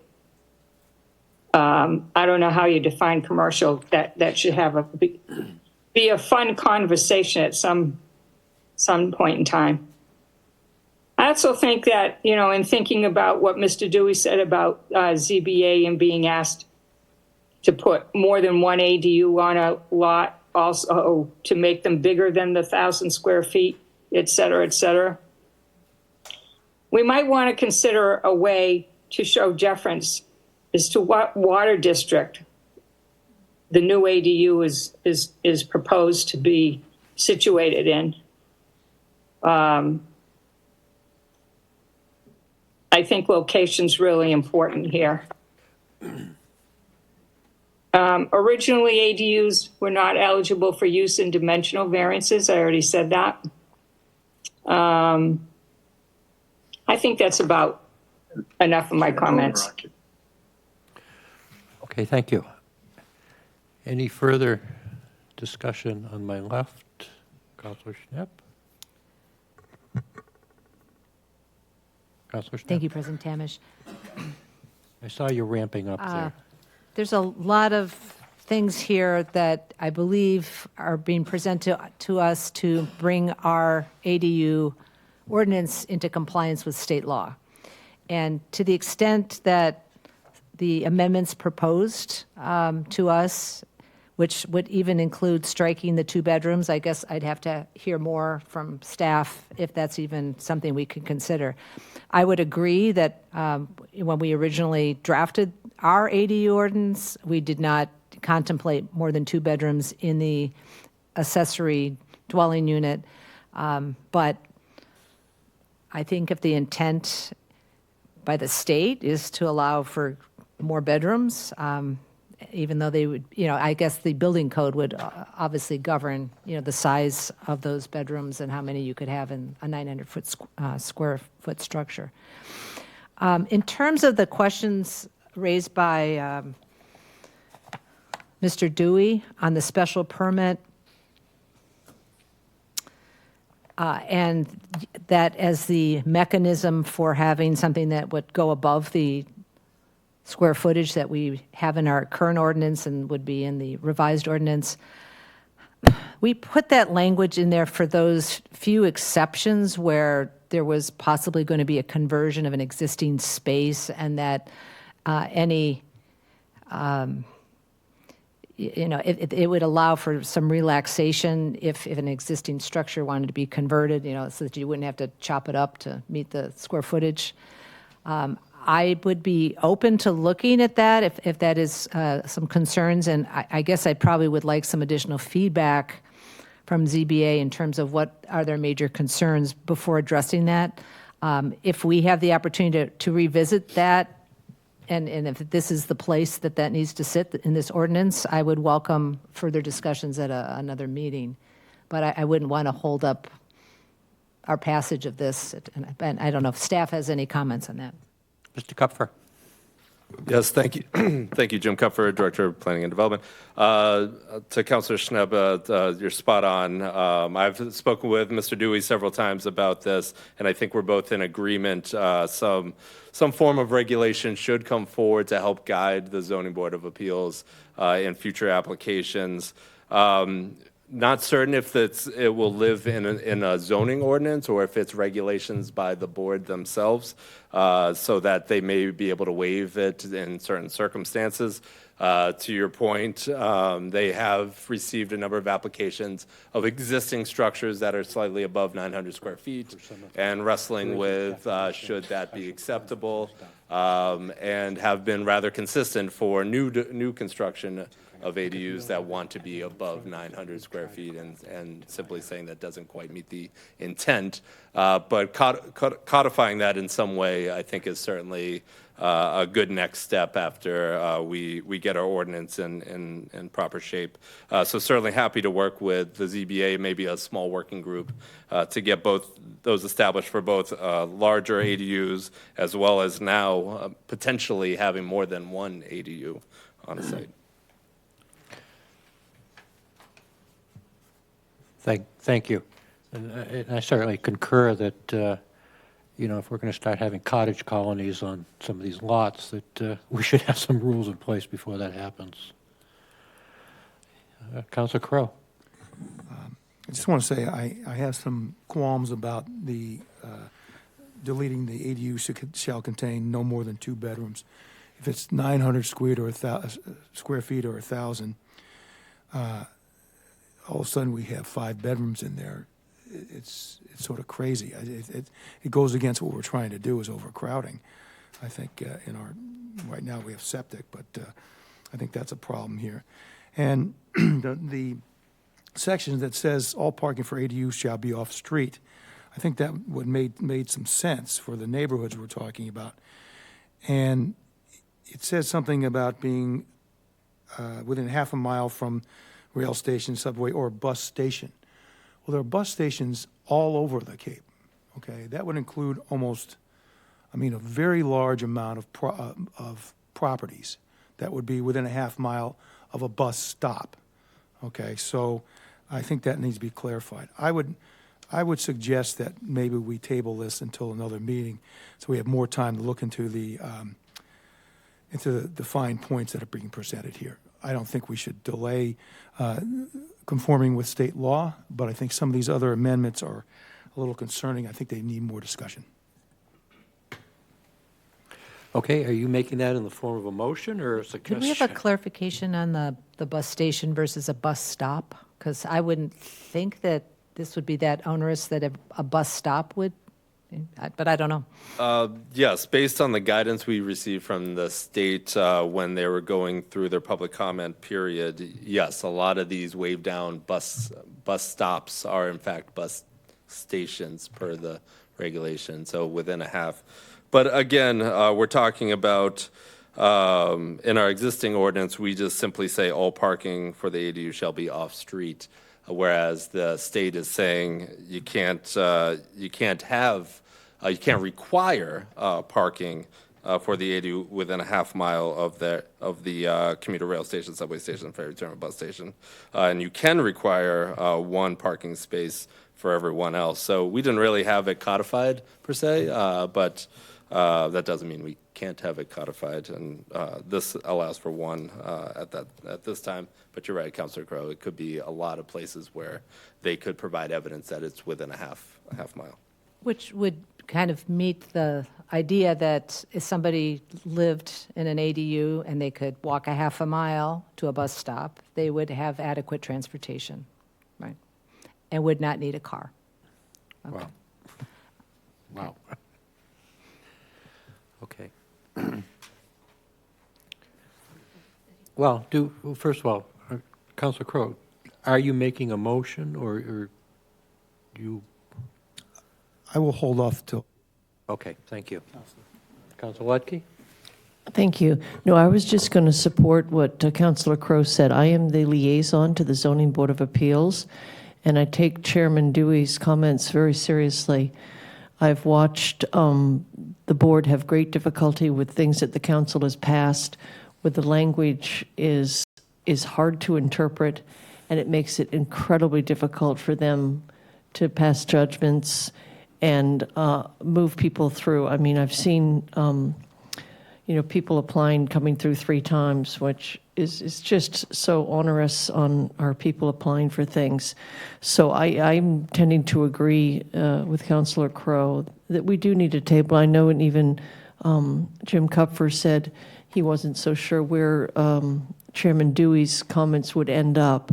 And I think we need to resolve that and make sure we do this right, because I've seen the results of us not doing it right, and it's not a good look for the town to be, having the Zoning Board of Appeals in such an awkward position. Thank you, Vice President Clark. Thank you very much, President Tamish. Perhaps staff can advise us on what are the downsides for not bringing this forward at this time in the form that was presented, or consequences to the town. Thank you. Through you, Mr. President, to the previous speaker, Excuse and me. I'll let Director Kupfer speak as well. But anything that's inconsistent with the state ordinance will supersede. So if we get challenged, I mean, we really just need to comply with what's in the state ordinance at this point. So we're already past February 2nd. We didn't amend it at that time. It had to go before the planning board, which the town council did vote to refer it to the planning board. So we tried to get it moving, but certainly if you want to give some additional time to think about it, as I said, it's already past the deadline, so it's not going to be that problematic. Okay. Attorney Norbert, did you have If I something? might, Mr. President? Yes, ma'am. I would suggest that if you did want to continue this item, that you keep the public hearing open, and that you would have a motion to continue the public hearing to a meeting and whatever date you all would like to pick. And then we can come back with a little more detail on, particularly on the amendments that we're putting before you tonight. Okay, the amendments regarding the discussion regarding the special permits would be, in effect, though, a separate discussion than the ADU ordinance. Would that be fair to say? And we could pass the ADU ordinance if we chose to, and the zoning board of appeals criteria for a special permit would be a separate discussion, would they not? If you'd Okay. like, Mr. yeah, very likely. They would be separate discussions or additional discussions. What's before you today is simply meeting the state requirements. And the items brought forward by Chairman Dewey are excellent comments, but they are a step further beyond just meeting the state requirements. It's a little bit further into how we make it work for us locally. But that doesn't mean we can't work it into the conversation if the council so chose. But it certainly is an additional conversation as opposed to just meeting the state requirements that are before you right now. Thank you. Okay, any further discussion on this? To the extent that the rest of the council feels comfortable, I feel that I would prefer to be in compliance with state law so that our town ordinance is not, because that is what's going to prevail, even if whatever we have on our books might not be. And then we can focus in on the issues that have been brought up to us by the ZBA, and that can be the focus of our further discussions. So, I agree with that. Councilor Penn. Yeah, what about the ownership issue? Anybody excited about that? Because if we don't state in here, which I think the original draft bylaw did, that they remain in common ownership, we open ourselves up to something that we were not interested in. Well, I would obviously... Multiple owners of ADUs on the same property. I don't think that's not what the intent was. The intent is to preserve neighborhood character and to provide additional housing. That's the intent. Okay. Attorney Nober, would you care to respond to that? Issues such as lot size and setbacks and everything else would come into play at that point, wouldn't they? Plus the zoning? Yeah, what I was going to say is we are asking you to amend our existing ordinance. So we're only amending certain provisions, and what we're not amending stays in place. I know Councilor Penn was talking about commercial use, but there's a provision in our existing ordinance that says any commercial use with the exception of permitted home occupations, shall not be allowed on a property on which there is an ADU. And we're not proposing to change that. So we're only looking to make changes that conform to state law and otherwise leave our ordinance intact. So with respect to the common ownership, I would defer to Attorney Connolly or Director Kupfer as to what our current ordinance says. I think they're both more familiar with it than I am, and they can probably address that issue. Mr. Kupfer. Right, so there are, right now, the ordinance proposes for potentially 2 rentals or more, because by special permit, you could have another ADU potentially on the property. There are no ownership requirements for you to live on site. But further, beyond that, if there are 2 separate owners on one site, it would have to be a condoized approach, perhaps. And I don't believe there's anything in our ordinance that states that you cannot condoize this at this time. I don't believe that that is the case. Now, subdivision of land, that's a completely different story. And to your point, President Tamish, yes, zoning, lot area, setbacks, et cetera, would come into effect. Thank you. Councilor Crowe? Jim, before you sit down, as Karen was saying, this doesn't affect the original ordinance except for the changes we're asking, and that means the lease has to be over at least 12 months. That's on these correct. properties. I would also, I'd like to reiterate, I don't think the council should be voting on any amendments that are read to it in real time. I think we should have time to read them and know more about what we're talking about before we make any mistakes. I think that would be a mistake to do that now.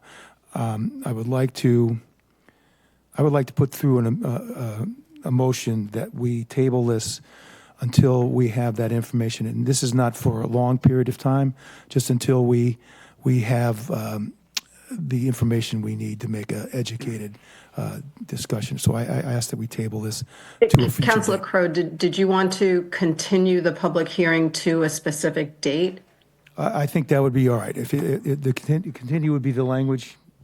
As a point of information, we have closed the public hearing. Could we reopen the public hearing and then continue it?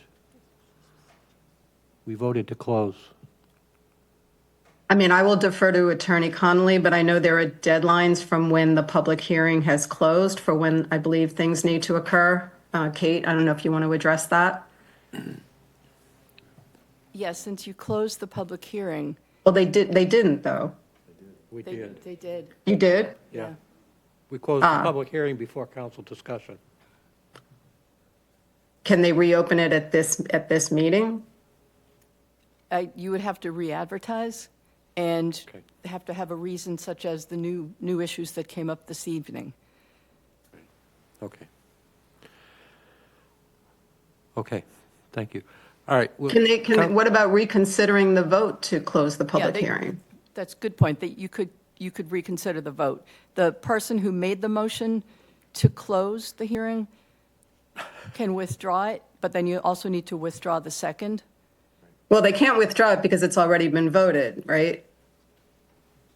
Okay, then you could use the word reconsideration, but the person that made the motion to close the hearing needs to initiate the reconsideration, and someone else. Well, actually, it can be anyone who voted affirmatively. Anyone who voted on the affirmative can make the motion to reconsider that vote. Can be, as a point of information, before we go through this procedure, can I get a sense from the council of those that would want to move this to another date as opposed to taking care of what I feel kind of are some of these housekeeping amendments? It may not be necessary to move it. So did anyone have any comments on that? Councilor Levesque? understanding what you're saying, President Tamish, first of all, thank you, President Tamish. If I'm understanding what you're saying, I think that if we're extending it, that means we're considering not aligning ourselves with the state, and lining us with that. And I don't think that's a possibility, or I don't think that that's what, personally, I don't think that's what we should do. I think we should align ourselves with that. But anything extra that's outside of those four corners, I think we should definitely consider moving forward. So I would be in agreement just to, like you said, do the housekeeping, and then we move forward, and we rely on our staff. And thank you for presenting to us what the housekeeping is. So I do trust our staff to lead us in the right direction as far as aligning ourselves with that. So appreciate the presentation, and I would be in favor of moving forward with the housekeeping. Thank you. Thank you. I know there are some concerns with one or two of the proposed amendments that we have before us, but we can take them up, and I would propose that we take them up individually, that if someone, for example, had a problem with the 2 bedrooms, that we not change that at this point in time. Attorney Nober, did you have a... Yeah, thank you, President Tamish. I guess I wanted to just suggest that, and while I appreciate the vote of confidence in staff, I do realize that we're bringing a number of amendments to you at the last minute. You don't have the wording in front of you. You don't have the red line showing you what we're proposing. So I don't necessarily think it would be the worst thing to continue to take that vote over on the public hearing, continue it to another meeting. I would pick a meeting that's not too far out, and we would come back and present to you, I think, a little more clearly some of the amendments that just came to our attention today. I think the reality is that we will comply with state law regardless of what our ordinance says, and we do need to get our ordinance to conform to state law. But I don't think extending this for another meeting or so would necessarily be a bad thing. So that's just my 2 cents. Thank you. Thank you. If I may, Mr. President, follow up on what Attorney Nober said. That is correct. We just gave you new information that we just learned today. We've been waiting for it, but we just got it.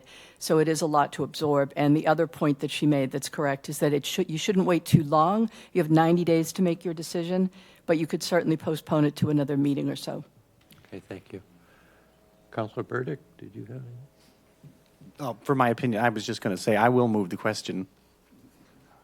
Well, which question are you moving? Because if you were going to vote this item, we would want to have amendments made.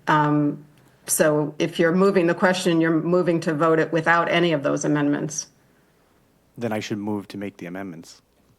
Or if you could withdraw that motion, and perhaps maybe the better thing is to have the maker of the motion to close the public hearing withdraw his or her motion, and the second withdraw the motion. You can't withdraw the motion if you already voted it, and you're telling me you already voted it. Okay, so you would need anyone who voted yes to make a motion to reconsider that vote. And then you could, if that passed, you would take a vote to keep the public hearing open. Okay. What I was trying to say was that I think that we should continue with the amendments and vote on this now, rather than bring it back. I mean, these are not particularly complex. Okay. Did you and Councilor Letke? No, I was just going to say you had asked us, and I agree entirely with what Attorney Nober has said, that we should, anyone who voted in the affirmative, I could do it, to reconsider our vote on closing the public comment, get it open, and continue the item. I think she's giving us some good advice here. Okay. And trying to figure this out here. Councilor Crowe, I believe, did you have a motion on the floor? Yes, I did, and so if I will withdraw that motion and I think I would agree with. I'll move to reconsider the vote that was taken on closing the public session. Second. Second. Okay. All in favor of any discussion on reconsidering the vote? So this is a motion to reconsider that vote. Correct. Okay. All right. Madam, any discussion? Seeing none, Madam Clerk? That's it. Now you're talking, Tavish. Just move it along. Counselors, Crow, Yes. Levesque, Yes. Ludke, Yes. Mendez, Yes. Neary, Yes. Penn, Yes. Schnapp, Yes. Starr, Yes. Tamish, Yes. Turkelson, Yes. Okay. Bloom, Yes. Burdick, No. Clark. Yes. 12 Okay, yes. so the public hearing. So now, I so now understand, is you're now back to where open. you were We're now before public in hearing. terms of there was the vote to close the public hearing. You will take that vote again. So it's now before you whether to close the public hearing. So a yes vote would close it and a no vote would keep it open. Okay, is it actually necessary to take a vote, or by reconsidering this, the public hearing is open? No, by reconsidering, you have agreed to reconsider that vote, but now you have to actually reconsider it. Okay. Question? Yes, ma'am. Counselor Schnapp. Are we required to reopen the public hearing to continue the item to a future date? Or is it just allow the public to have another opportunity based on our continuing? I think you would want to continue the public hearing because there are deadlines associated with when that public hearing ends and when you need to act. So I think you would want to keep that open. Correct. You have 90 days from the close of the hearing. All right, thank and you. also, we would not have to re-advertise this to Correct. continue the discussion, is that Correct. That's correct. That's correct. Okay. So the vote now, I understand, is to reopen the public hearing? So, no, so To you're not close, reconsidering excuse me. the vote that was to close the public Okay. hearing.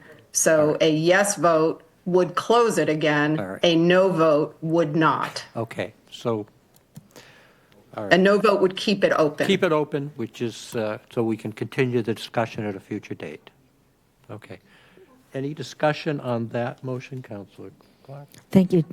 Not to beat a dead horse, but given that the Attorney's Office just received the updates from the Attorney General's office, I think we need to allow the public a chance to look at these in addition to us. So I will be voting no to keep the public hearing open. Thank you. Any further discussion? I can't remember if this is debatable or not. Counselor If Burdick? it's not debatable, I just wanted to say that I feel the opposite of that, that this is fairly clear and concise, and it's to bring us in, it's to correlate with state law. I don't think that there's any mystery to these amendments, and I don't think they're particularly hard to understand. Yeah. Thank you. Any further discussion? Okay. Madam Clerk? Counselors, No vote? I'm sorry. no is to keep, okay. Yeah. Thank you. Okay. Counselors, Ludke, No. Mendez, No. Neary, No. Penn, No. Schnapp, No. Starr, No. Tamish, No. Turkelson, No. Bloom, No. Burdick, Yes. Clark, No. Crow, No. Levesque. No. 12 no. Okay, thank so now the public hearing is open It's again. open. And you may now wish to make a motion to continue the public hearing to a fixed date. Okay. Do I hear a motion to continue the public hearing to March 20th? Second. All right. Someone needs to make that motion. Scott, excuse me? I'm sorry, Attorney Nober, I missed what you said. I thought you were asking someone to make that motion. Okay. All right. Okay. Did someone make the motion? I second it. Okay. Councilor Crowe. Okay. Any discussion? Continue. Yep. Any discussion on Councilor Ludke? Yeah, I would like to ask Jim Kupfer if that gives enough time to address this. I think there was a Anita, especially with the issues brought forward by Chairman Dewey. Is that give you enough time to do everything you need to do? Two separate issues. Yeah, my understanding of this was it gives the council more time to review the amendments proposed. We certainly wouldn't be prepared to provide regulations or additions to the ordinance to reflect standards for the increase of ADUs or additional ADUs. That's more of a kind of a policy question that I think we really need to flush out. So I think a working group makes sense for something like that. So several members from maybe the ZBA, a couple members from the council perhaps, we could work through the details to get to something that works for everyone. But that's going to be a much longer term process than just a couple weeks, I'm afraid. Okay, as long as we're committed to doing that, because I don't want to leave that hanging. Okay. Okay, thank you. Any further discussion? Okay, on the motion to continue this item to March 20th. Okay. Councilors. Mendez. Yes. Neary. Yes. Penn. Yes. Schnapp. Yes. Starr. No. Tamish. Yes. Turkelson. Yes. Bloom. Yes. Burdick. No. Clark. Yes. Crow. Yes. Levesque. Yes. Ludke. Yes. 11 yes. Okay, thank you. This article is moved to March 20th. Thank you. Okay. Okay, moving on. If I can find the right papers here. President Tamish, could we take a Yes, quick break? sir. Quick break. Certainly. 10 minutes, please. Adjourn for 10 minutes.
the Solid Waste Division of the Department of Public Works as written. Second. Thank you. Okay, we have to move into a public hearing. Before that, we will recognize Mr. Santos for the rationale. Good evening, Mr. President, Madam Vice President, Town Councilors. Dan Santos, Director of Public Works. The Solid Waste Division operates the transfer station and recycling center. The services provided at the transfer station are funded exclusively by fees charged to utilize the facility. These fees are used to cover the costs associated with operating the facility and off-site disposal of waste and recycling.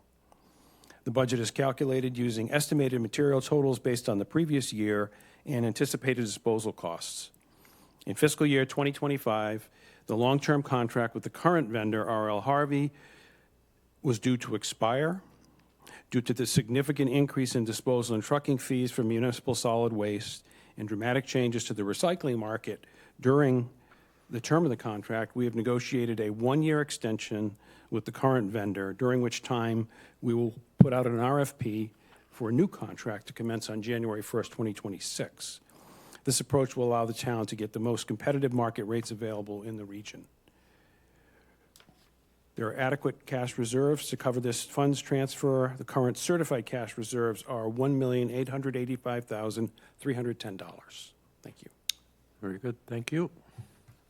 Do I have a motion to open the public hearing? A second? Moved and seconded to open the public hearing. Madam Clerk? Councilors. Neary. Yes. Penn. Yes. Schnepp. Yes. Starr. Yes. Tamish. Yes. Turkelson. Yes. Bloom. Yes. Burdick. Yes. Clark. Yes. Crow. Yes. Levesque. Yes. Ludke. Yes. Mendez. Yes. Thank you. 13.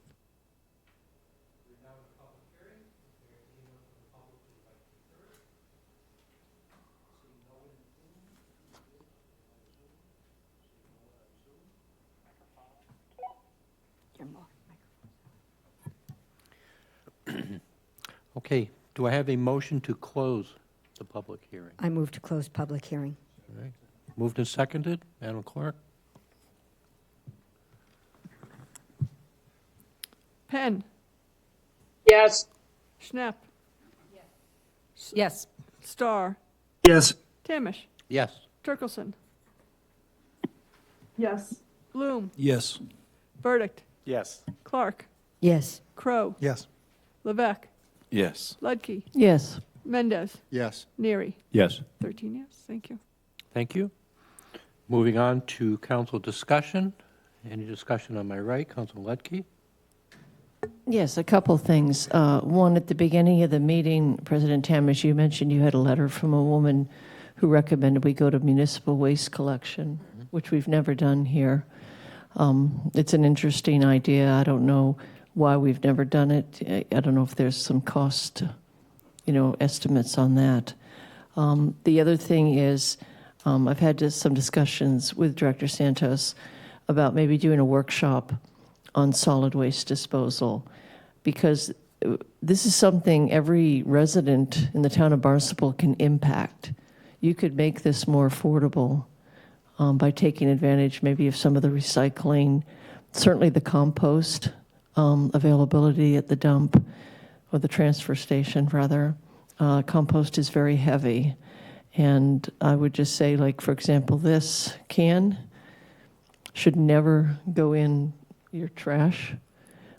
They have recycling for this, aluminum, or Councilor Neary mentioned it the other day, or entities, I think those that are nonprofit, are at the transfer station and accept these, and it helps them fund their organizations. So there's a lot of things that we can do as individuals. So I look forward to having a workshop, if we can arrange that, on this, to just better inform folks about the amazing things that are available at our transfer station, how everybody could participate who does buy the sticker. Those who don't have private haulers, that's a different entity. Thank you. Did We look for a response. I think the question on the Curbside collection. curbside collection was a few years ago. I remember there was a study done, and the costs were greater, or there was a lot of opposition to it. Yeah, I've been here 12 years, and we haven't looked at that. Yeah, I remember the but private typically- waste haulers were very opposed, obviously. Right, and typically it's on the tax base, and the problem with that is with Proposition 2.5, you just can't add a massive item to the tax base that way, so it would have to be done differently, and I don't know the details of that at all. Again, we've not looked at that. My expectation it would be very costly, but it's a service that many communities across the United States provide, so people that move here from other places, they expect that, and they're shocked to find out that they have to hire someone or bring it to the transfer station themselves. But it's kind of it's like private roads. It's a Cape Cod thing, and I think only one town has curbside collection, Falmouth. Falmouth, I think, does. Yeah. Okay. Any further discussion on my right? Further discussion on my left? Seeing none, we'll move to a vote. Madam Clerk? Counselors. Schnapp. Yes. Starr. Yes. Tamish. Yes. Turkelson. Yes. Bloom. Yes. Burdick. Yes. Clark. Yes. Crow. Yes. Levesque. Yes. Ludke. Yes. Mendez. Yes. Neary. Yes. Penn. Yes. Okay, 13 yes. Thank you. Thank you. Councilor Burdick, could you read in 2508? Sure thing, thank you. This is an item of old business and a public hearing. It can be approved by roll call majority vote of the full council. Item 2025-082, appropriation order in the amount of $52,000 for the purpose of making repairs and replacing irrigation well pumps and equipment for the old Barnstable Fairgrounds Golf Course Pump House. Second. Thank you. Okay. Good evening, Ganella. Good evening, President Tamas. Good evening, Town Councilors. Chris Ganella, Director of Community Services. The irrigation system of a golf course is essential to the health and vigor of the turf grass. The pump station is the heart of this operation and an integral part of supplying water throughout the golf course. Golf Management encumbered funds in November to have these components inspected and align with winterization of the irrigation system and to avoid catastrophic failure during the growing season. Old Barnstable Fairgrounds Golf Course requires 3 vertical pumps. I have pictures above you or in front of you to operate. 2 of these pumps are 34 years old and need replacement. The third pump is 15 years old and requires substantial work to extend its useful life. During this process of having them inspected, we are also trying to replace the metal beam that supports the pumps, the motors, and an 8-inch main line. We are also replacing corroded fittings and adding an additional main line isolation valve. The replacement and repair of this equipment is paramount to the health of the turf grass and crucial to golf course operations. Fiscal impact. Funding for this appropriation is being provided from the Golf Course Enterprise Fund reserves. The Golf Course Enterprise Fund reserves currently stand at over $2,300,000. Thank you. Thank you. Okay. Let's see, this is going to be a public hearing, correct? So do I have a motion to open the public hearing? And second? Moved in second to open the public hearing. Madam Clerk?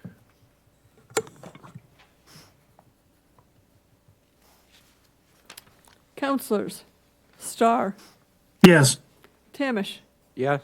Turkelson. Yes. Bloom. Yes. Burdick. Yes. Clark. Yes. Crow. Yes. Levesque. Yes. Ludke. Yes. Mendez. Yes. Neary. No. Yes. Sorry. Yes. Penn. Yes. Schnapp. Yes. 13 yes. Thank you. Okay, we are in a public hearing. Anyone from the public who wishes to be heard? Seeing no one, literally. Lynn? No one? Okay? All I right, move we- to close public hearing. Second? Okay. Moved and seconded to close the public hearing. Madam Clerk? Counselors. Tamish. Yes? Turkelson. Yes. Bloom. Yes. Burdick. Yes. Clark. Yes. Crow. Yes. Levesque. Yes. Ludke. Yes. Mendez. Yes. Neary. Yes. Penn. Yes. Schnapp. Yes. Starr. Yes. Tamish. Oh, I already said that. Thank you. Thank you. Counselor Bloom, would you read in 2025-142, please? We get a vote on it. Oh, my goodness. I'm trying to get this done. Yeah. All right, any council? Any council discussion? Counselor Ludke? Yeah, the two questions. One, you mentioned the useful life of a pump. You said you were doing something to extend that, and you mentioned one that was 35 years old. What is the useful life of a pump? It depends on the usage and the climate. Typically in this area, 20, 25 years with the pump. The motors that are sitting on top of it that run these pumps, we have other ones that they can be rewound. But about 20 to 25 years, the third one that we're trying to get reworked and refurbished is 12 years old. And I think we'll get another 10 to 12 years out of it, judging by the condition of these. Now, your pictures look like these pumps are outside. Are they outside, exposed to the elements? They are in a wet well, and those pumps that you're looking at, we paid for them to get pulled to be inspected because there's no way to inspect them when they're down on the ground. So the actual pictures are after they've been pulled, so we can assess them and see what needs to be done. So they're always wet. Yes. They just seem very corroded. I mean, that's normal? Is this normal that they look like that at the end of their lives? Is that? Yeah, I think 34 years is a long time, and I think we're on borrowed time, so it was wise for us to get them inspected, as you have seen. Yes. Okay. Are you going to be able to get the other ones on a more frequent schedule so you don't end up like this again, or? It's not a matter of maintenance. It's just a matter of use. You have a car with so many miles on it, and it's done. It's just we inspect them. Okay. We're going to get on a program of inspecting them every 10 years, but that's a cost in itself. Okay, thank you. Thank you. Any further discussion on my right? Any discussion on my left? Seeing none? Madam Clerk? Counselors. Turkelson. Yes. Bloom. Yes. Burdick. Yes. Clark. Yes. Crow. Yes. Levesque. Yes. Ludke. Yes. Mendez. Yes. Neary. Yes. Penn. Yes. Schnapp. Yes. Starr. Yes. Tamish. Yes. 13 yes. Thank you. Thank you. Okay. 142, where were we? Is that Counselor Bloom?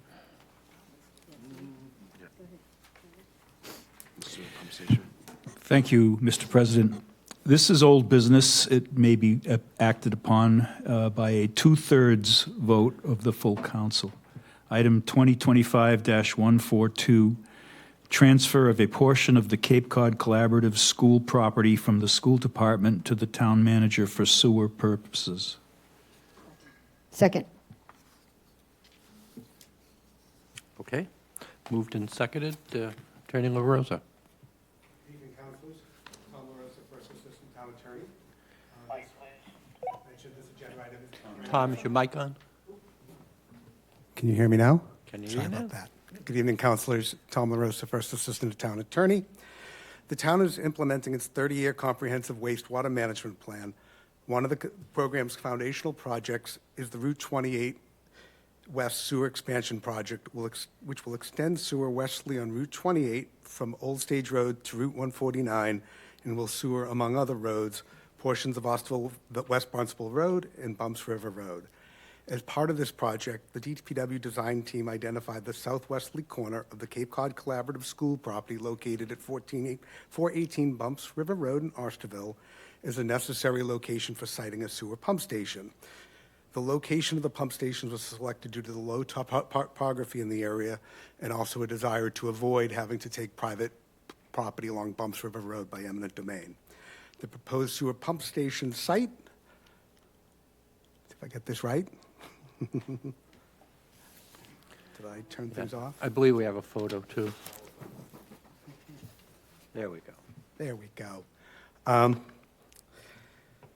The proposed sewer pump station site contains approximately 4,000 square feet and is outlined in red in the lower left corner of the PowerPoint on the screen. The limit of vegetation clearing for the pump station work will be located approximately at least 180 feet from the nearest cleared area around the school and approximately 360 feet from the school building.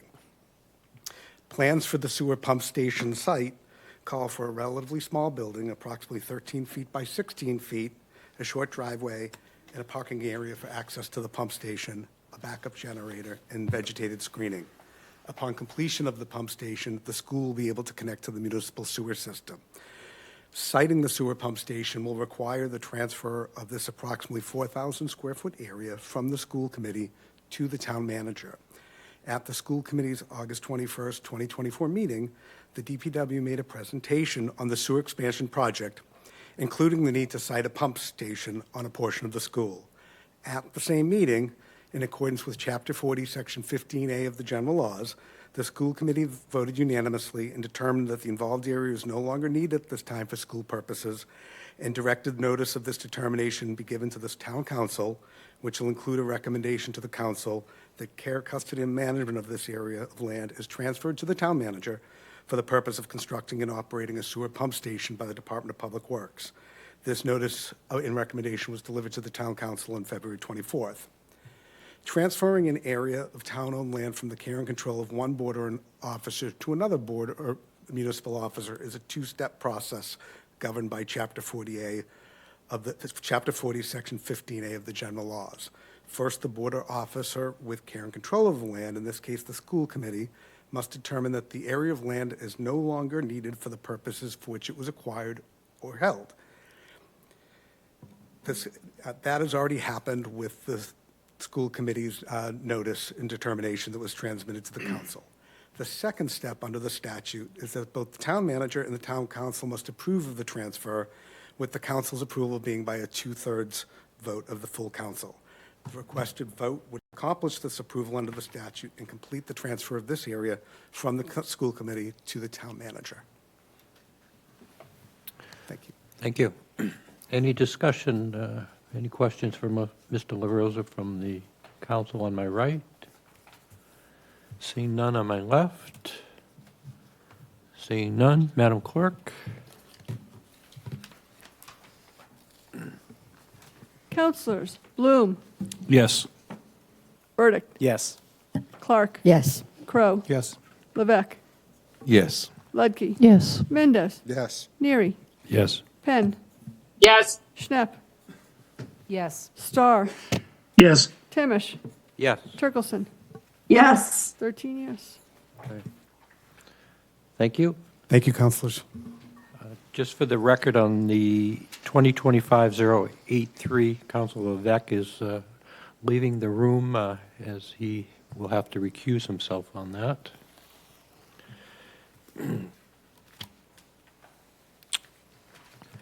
Okay, 2025-083 and 2025-141 are both to be referred to a public hearing on 3/20/25.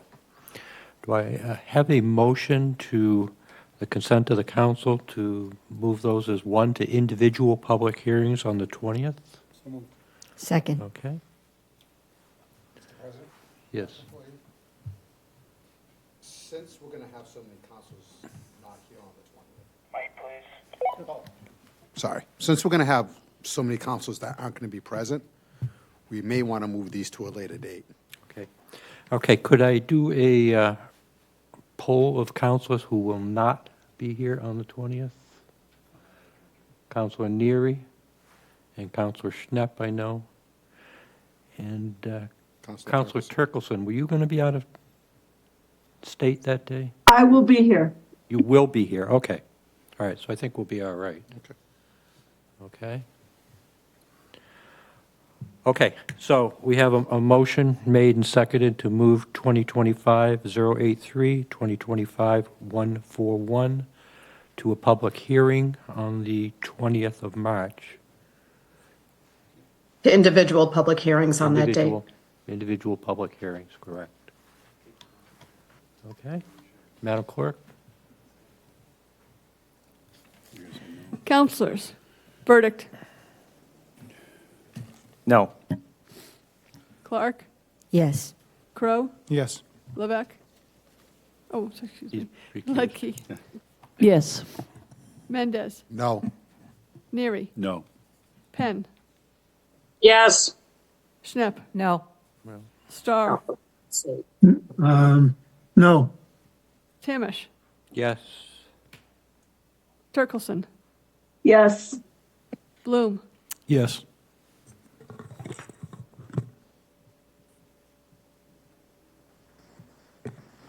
Seven yes.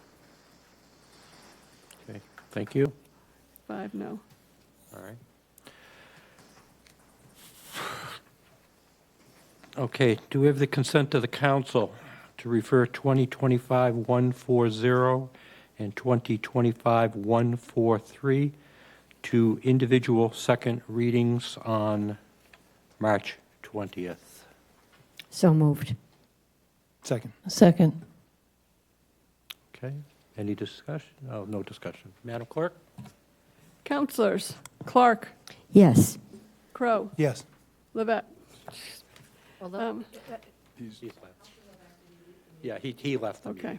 meeting. He was recusing and then he was going to leave. Ledke. Yes. Mendez. No. Neary. Yes. Penn. Yes.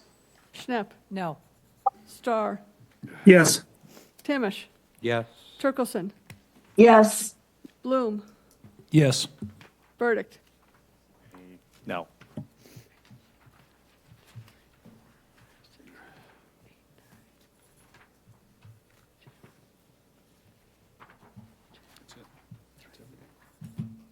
Nine to 3. Thank you. Okay, that is the agenda. Do I have a motion to adjourn? So moved. Second. Madam Clerk? Counselors. Crow. Yes. Ledke. Yes. Mendez. Yes. Neary. Yes. Penn. Yes. Schnepp. Yes. Starr. Yes. Tamish. Yes. Turkelson. Yes. Bloom. Yes. Verdict. Yes. Clark. Yes. Thank you. Thank you.